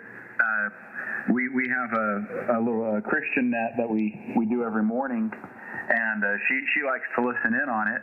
And so I taught her how to use the SDRs, so that she can listen even though she has no license. So what a great provision those guys have given us. Yeah, it really is. And I don't know what it takes to keep that thing running and working as well as it does. And again, that's the great thing about this hobby is somebody, I heard it the other day, somebody said the ham radio is like 12 miles wide but 2 inches deep. That means there's just a lot of information for everybody, and not that it's too deep, but there's a lot of information at the surface. I think that's kind of what he was saying. It's a metaphor, of course, but yeah, and it's very true, and that's part of it as well. I mean, everything compiled together kind of gets us to where we're at right now, and the little inputs here and there, and again, small changes can have a big effect, and by doing some of these little things that kind of bring the hobby to the forefront. SDR is one of them. Aries systems, when emergency radio communication, that kind of stuff. Even part of the live streams. I get lots of comments. I know some of the other guys do as well. Feedbacks on it, and even on the Utah SDR. I can grab my iPod or my phone, and I can log into it, and I can listen if I don't have a radio close to me, and it's kind of a neat deal. So it all equals out. Did want to say one thing before I let you go. Audio sounds tremendous. I don't know if you've made any adjustments since we talked last, but boy, from the first time we've talked, you're really, really getting in there, and it sounds really good in the receive. Yeah, thank you very much. Yeah, I made a couple small adjustments after we talked the last time. I was able to use the live feed that you had posted. That certainly helped a lot. And then your original thoughts from that first QSO certainly was a big help. So I appreciate it there. There's so much still to learn on this radio. I'm absolutely loving it. So appreciate you picking me up again tonight, Randy. And I know your name, but your call has eluded me. But I'll let you get on with it. This has been 50UR 73. Oh, you just hurt my feelings. You were doing so well. You're doing so well. How can you forget red, white, and blue? Surely. We got to work on that one, Matt. K0RWB Radio Whiskey Bravo, K5OUR. Thank you, Matt, for giving us a call. Enjoy the talk. Hello to the missus there. Congrats. Like I said, I don't recall seeing the picture of the shack before, so that's why I wanted to mention. And I do like the idea you've got that external monitor. Boy, that's a cool deal. Really is. Again, sounds great in my receive. Good signal. You're well on your way, my friend. Well on your way. I have a feeling it won't be long. You'll be taking over the stream, and I'll be checking into you. It's fine by me. I'd certainly enjoy it as well. Thank you, my friend. Have a good evening. Nice to talk with you again. Be safe and be well. November 5, Oscar Uniform Romeo, K0RWB Radio Whiskey Bravo. Thanks again. 7-3's Matt. 7-3, Randy. Okay, K0RWB. We got time for one more call. I'm going to have to shut it down. QRZ. Bravo November Charlie. Bravo Juliet. I got a Bravo November Charlie station again, please. Whiskey 0, Bravo November Charlie. Okay, Whiskey 0, Bravo November Charlie. I think that's what I got there. Good evening, Bob. How are you, sir? Good, man. You've been busy tonight, haven't you? Thank you. And yes, as I said earlier, 2 weeks now on 40 meters, and this has surpassed all of them. Last Wednesday was pretty darn good, but this has truly exceeded anything I would have expected 2.5 hours ago when I started. And I've been sitting here listening to you and really enjoying it. So, hey, I told you earlier I had a story for you. So you had a contact with Scott out in California in November 6 Lulu Tango? I did have a contact with Scott, and then he texted or emailed a friend of his in Michigan, and I worked him as well. And this happened 3 times tonight. Yep, that would be Jim, November X-Ray 8 Tango. And shortly after that, you had a QSO with Jim, Whiskey Victor 0 Quebec, just about 10 miles from me, Jim. Spoke to Jim. Actually, I haven't spoke to Jim. I don't think we've ever had a phone QSO, but we've made FT8 contact a few times. So my story that I was going to tell you was Scott, November 6 Lulu Tango. When I was still at the sheriff's office, one of our deputies over there, he and I talked before he knew I was in jam radio, and he kept saying, I'm going to try to get you in touch with my father-in-law. And this went on for a couple months, and eventually we was at a meeting one night, and I don't remember how we got back on the ham radio, but he texted his father-in-law my call sign. Well, his father-in-law happened to be Scott. And after he texted in my call sign, Scott sends him back a screenshot of his K0RWB logbook where we'd had 3 or 4 contacts by that point already. So just listening to your K0 with Scott and then Jim immediately after that, Jim in Ohio, that is, November X-ray Tango, and then Jim here local to me just a few after that. Man, it just got me thinking, ham radio opens up the entire world to us, and then here within a matter of 20 minutes or so, you're having contact with 2 guys I know. I have a personal connection with one of them, and then Jim being right next door to me. So how cool is that? Oh yeah, again, I'm just blown away by all of this. I was talking to my friend Mark down in Thornton, and it seems like it's not a contest. I guess it works better in my favor, but I'm getting it seems like it's a neck and neck. How many contacts are in the Denver area, and all of a sudden, how many contacts I'm making in Fort Collins. And of course, Denver is a whole lot bigger than Fort Collins. Well, Denver and and the suburbs, mind you. But you guys are neck and neck with the contacts I've made. With you, 3 or 4 there in Fort Collins, south of Fort Collins, and Loveland, and even a little bit north. I'm just amazed that the band is working that well in that direction, and to have the activity we're having. Especially tonight, again, I don't know how I'm going to get to sleep. It's well above any expectations I would have had. Yeah, roger that. Like I say, it was so funny. I was sitting here listening to you, and then Scott pops on. I was like, I know that guy. So I sent him a text real quick, and then pretty soon I hear Jim, November X-ray 8 Tango. I was like, well, I know that guy. And then Whiskey Victor, Ocean, Quebec. Well, I know that guy too. So, like I said, it's amazing. Ham radio literally opens up the entire world to us within just a matter of minutes here. It's like, like I say, Scott, I've got that kind of personal connection with, and between him and Jim running their Ohio to California K0 parties during the week, it's fun. It's so much fun. Yeah, it's nice to have those contacts, and it was just the sequence of events was just kind of mind-boggling. I think Scott was the second or maybe the third contact. The first one was in Pennsylvania, and then I think it was Michigan, and then Scott in California. And all of a sudden, it's like a snowball effect. Yeah, such and such heard you, told me to go to this and your channel. And yeah, I'm very appreciative. And again, this is one thing I just are crazy about the hobby. It's not so much they heard this or heard that, but everybody's got had great information and great stories. That's the really cool thing about it. And and you really can't ask for any more than that. And then to get the information that's coming across that I see here on the live chat as well and stuff. I mean, it's just my head is spinning. I've got 3 monitors to look at plus the chat, and then everybody here on the radio, and it's just it's been one of the nights I won't forget for quite a while.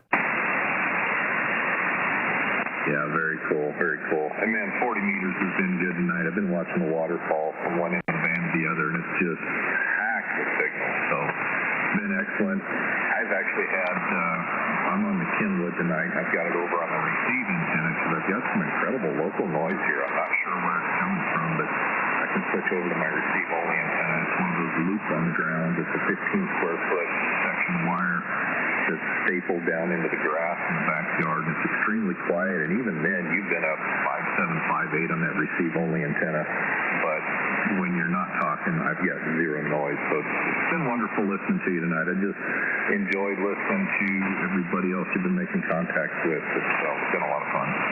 Oh, and there have been some great stories, some really good stories. Well, when I messaged you back there, I said, because Jim has invited me out, so now the 3 of us will have to get together, and I'll let you 2 decide where we want to go. But some place somewhere, because I know we're going to be there in August, because we've got the wedding in December in Denver. And again, we haven't decided where we're going to reside during that time frame, but that's a 50-minute drive north Denver to Fort Collins and what have you. So we're definitely going to have to figure something out. That would be a lot of fun for the three of us to get together. There's plenty of great places to eat between Jim and I. I kind of have an idea where he's at, and plenty of great places to eat and some microbrews. We got a lot of microbrews out here, so you can throw a dart and hit one of them. But definitely, actually, probably wouldn't be a bad idea just to shoot us both an email at the same time, and we can all kind of work together on figuring out a place.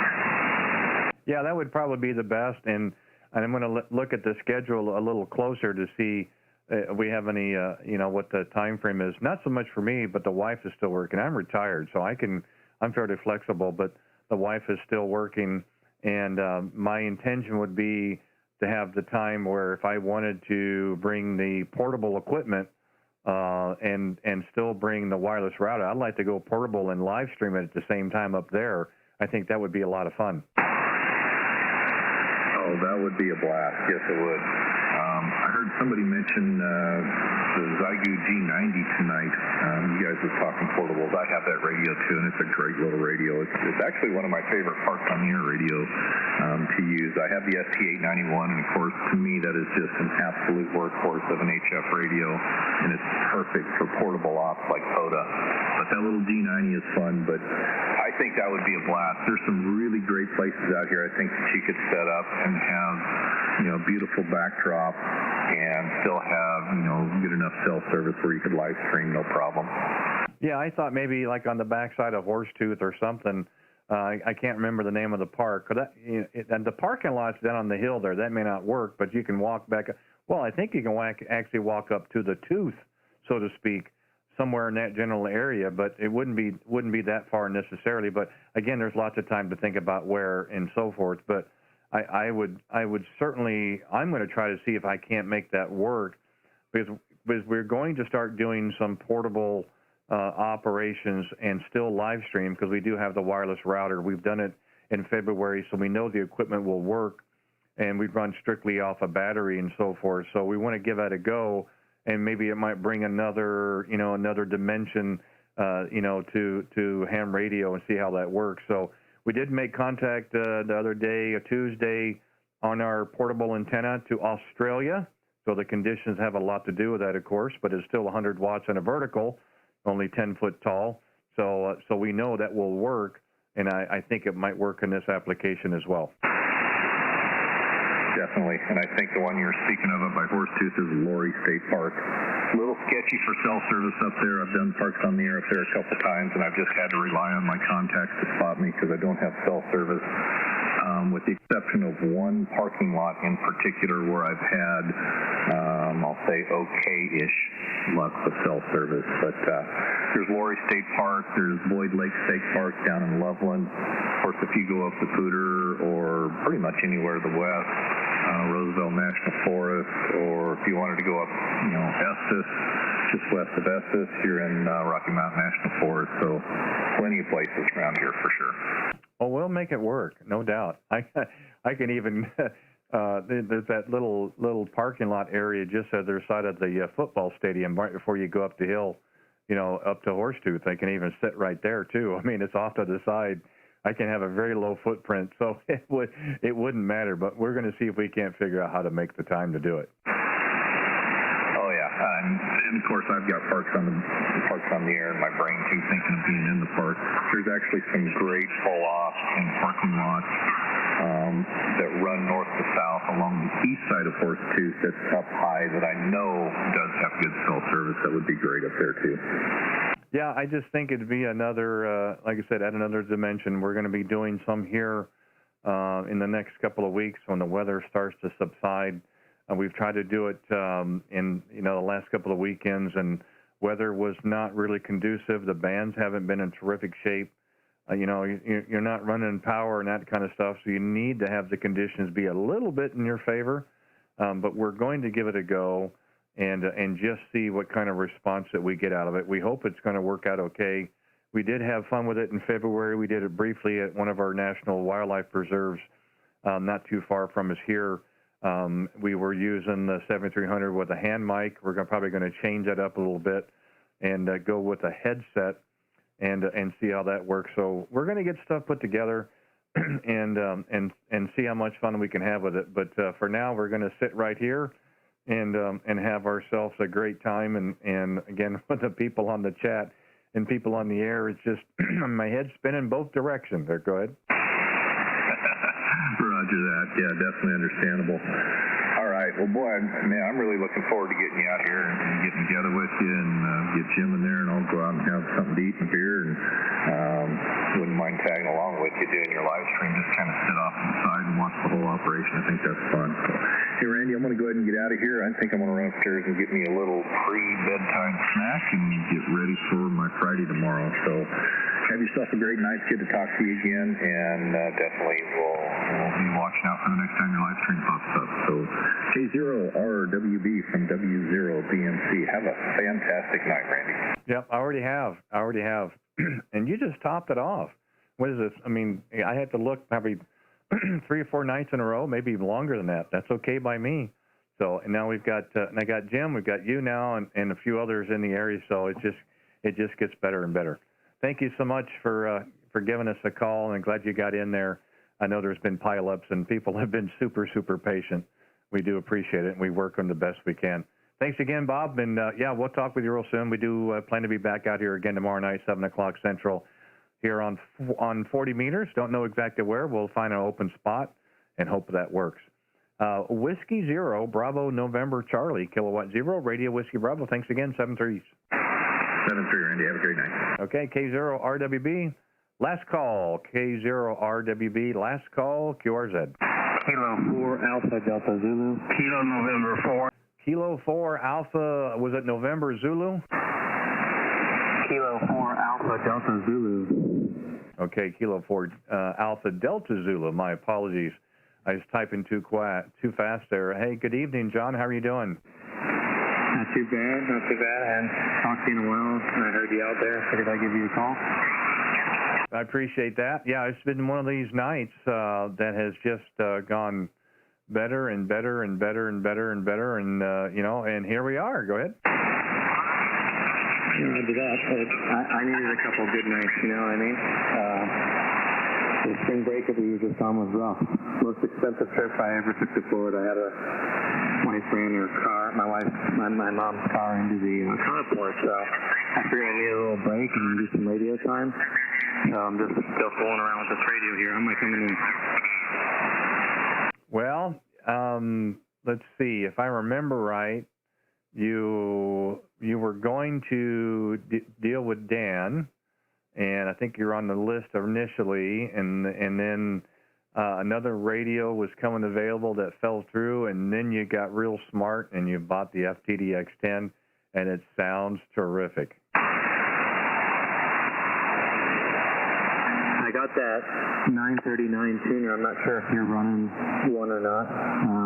Makes me nervous though, because the light blinks on and off green. I guess that's the SWR meter on it.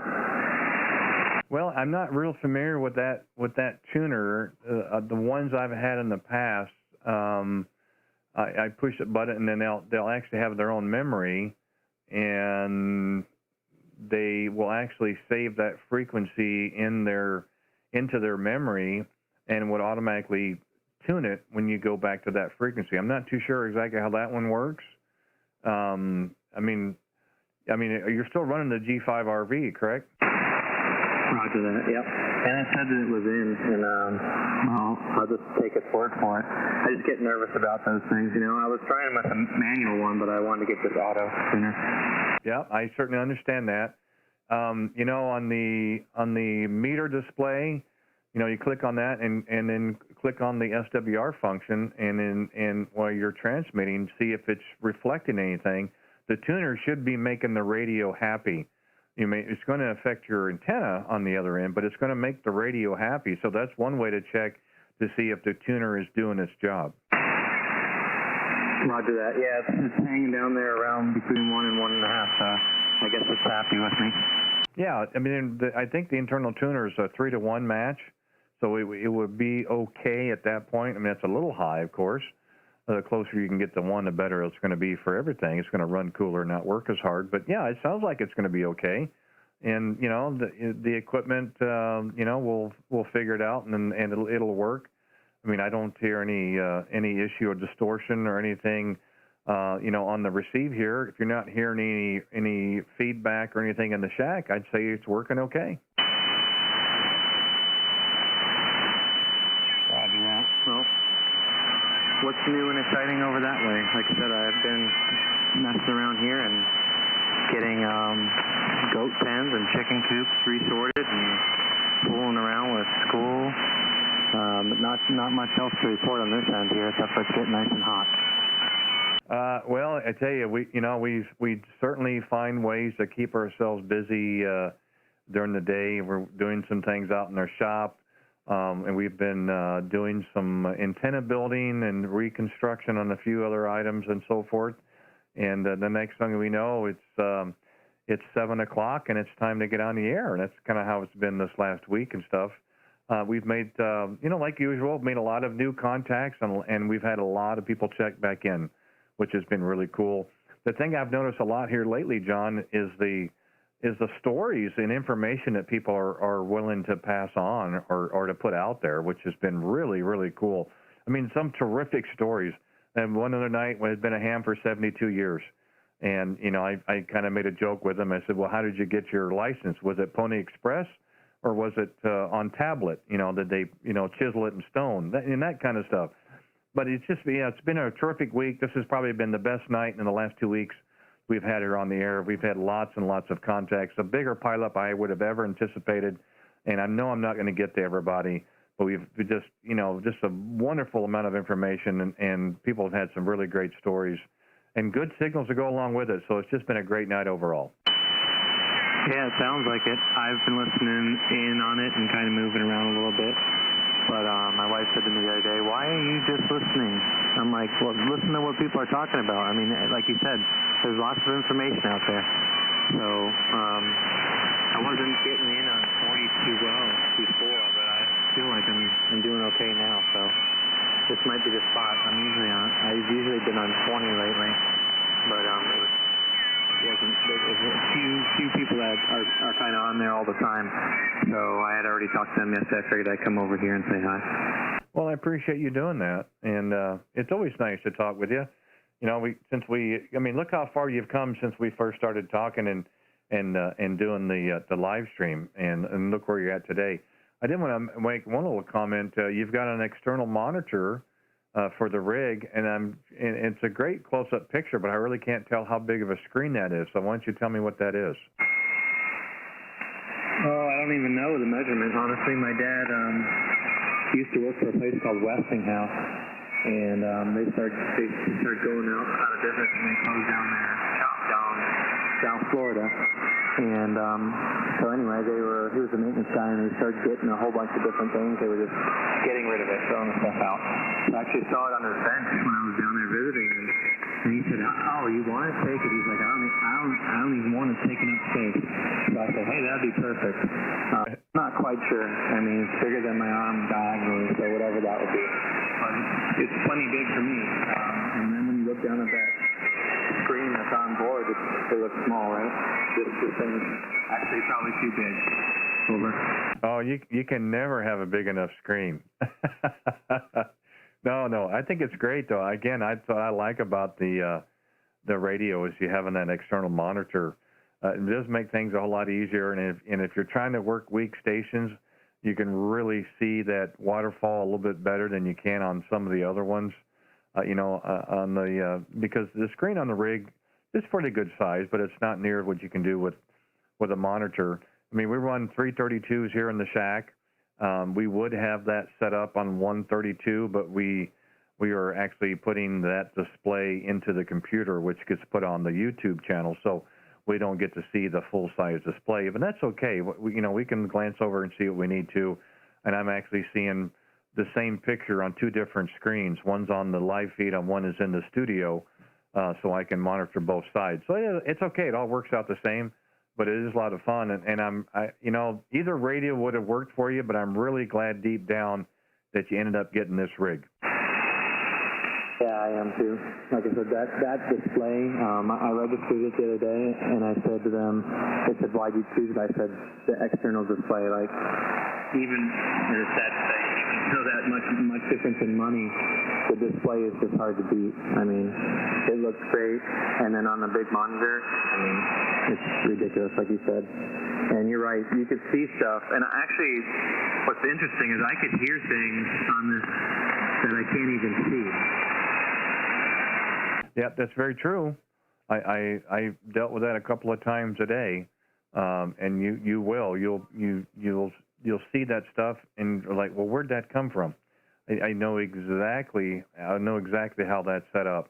And again, the external monitor feature is nice with the receiver, and the DNR, I think so far has surpassed anything that I've ever owned. And to be able to adjust the DNR is just a great thing. I have a little bit of noise when on the receive end, and I hit that and I hear nothing but you, and that's exactly how it's supposed to work. So I'm glad I purchased it as well. Yeah, it just puts the noise to sleep. Sometimes I was like, wait a second, there's no one out here, and it's just way too quiet, and it's just because that DNR I have turned up a little bit higher, I guess, than what I need it to be. So I've been running that like 1 or 2, and it's been doing fine. Right now it's at 3. Yeah, I don't think you really have to run it very hard. If it's contest weekend and there's a lot of stations nearby, and some of them start to bleed over, I think that's when it's really going to come in handy. Of course, you can hit the notch and the contour, and that'll probably help you as well. But that is a really nice feature. And I don't know if you've done it yet, but there's a new software update for the radio. I did it the other day. It's not hard, to upload it, and it also allows some presets. If you ever do FT8, the presets are built in, and it's a matter of just going to the menu, hitting 2 buttons, and it's already set up for FT8. So if you're interested in doing that digital mode type of thing, it would make things a whole lot simpler, and I think, of how it was set up originally. I'm starting to lose you, but I did do the update. I heard that part, and I guess I want to do that, so maybe I'll shoot you a message. I'll maybe email you and see what kind of cable I need for that, because I tend to be kind of dumb about that, but I'll give you a shout. I don't want to tie up the space here, but I just wanted to give you a call, and hope that you do have a good weekend, and I'll be back around. Hey, John, always a pleasure. You know that. We've talked on several occasions. Always enjoy when you get a chance to check in and we can have ourselves a QSO. And like I told you before, the email's good. You send me an email and we'll try to figure out what you need to make it work, and we'll get it handled for you. That won't be a problem. Hey, John, have a good evening. We're going to shut her down as well. It's a little bit longer than we anticipated. I'm out of quarters, so the machine's going to die here any second. So, but we're glad we got to finish it with you. So, you take care, be safe, and be well. We'll be back out here tomorrow evening, 7 o'clock Central. If you're out and about, give us a call again, and we'll see what's going on then. In the meantime, have a good night. Kilo 4 Alpha Delta Zulu, Kilowatt 0, Radio Whiskey Bravo. Thanks again, John. Roger that. 73C, Randy. Okay, take care, my friend. This is Kilowatt 0, Radio Whiskey Bravo. We'll be clearing QRT. Thank you, everyone.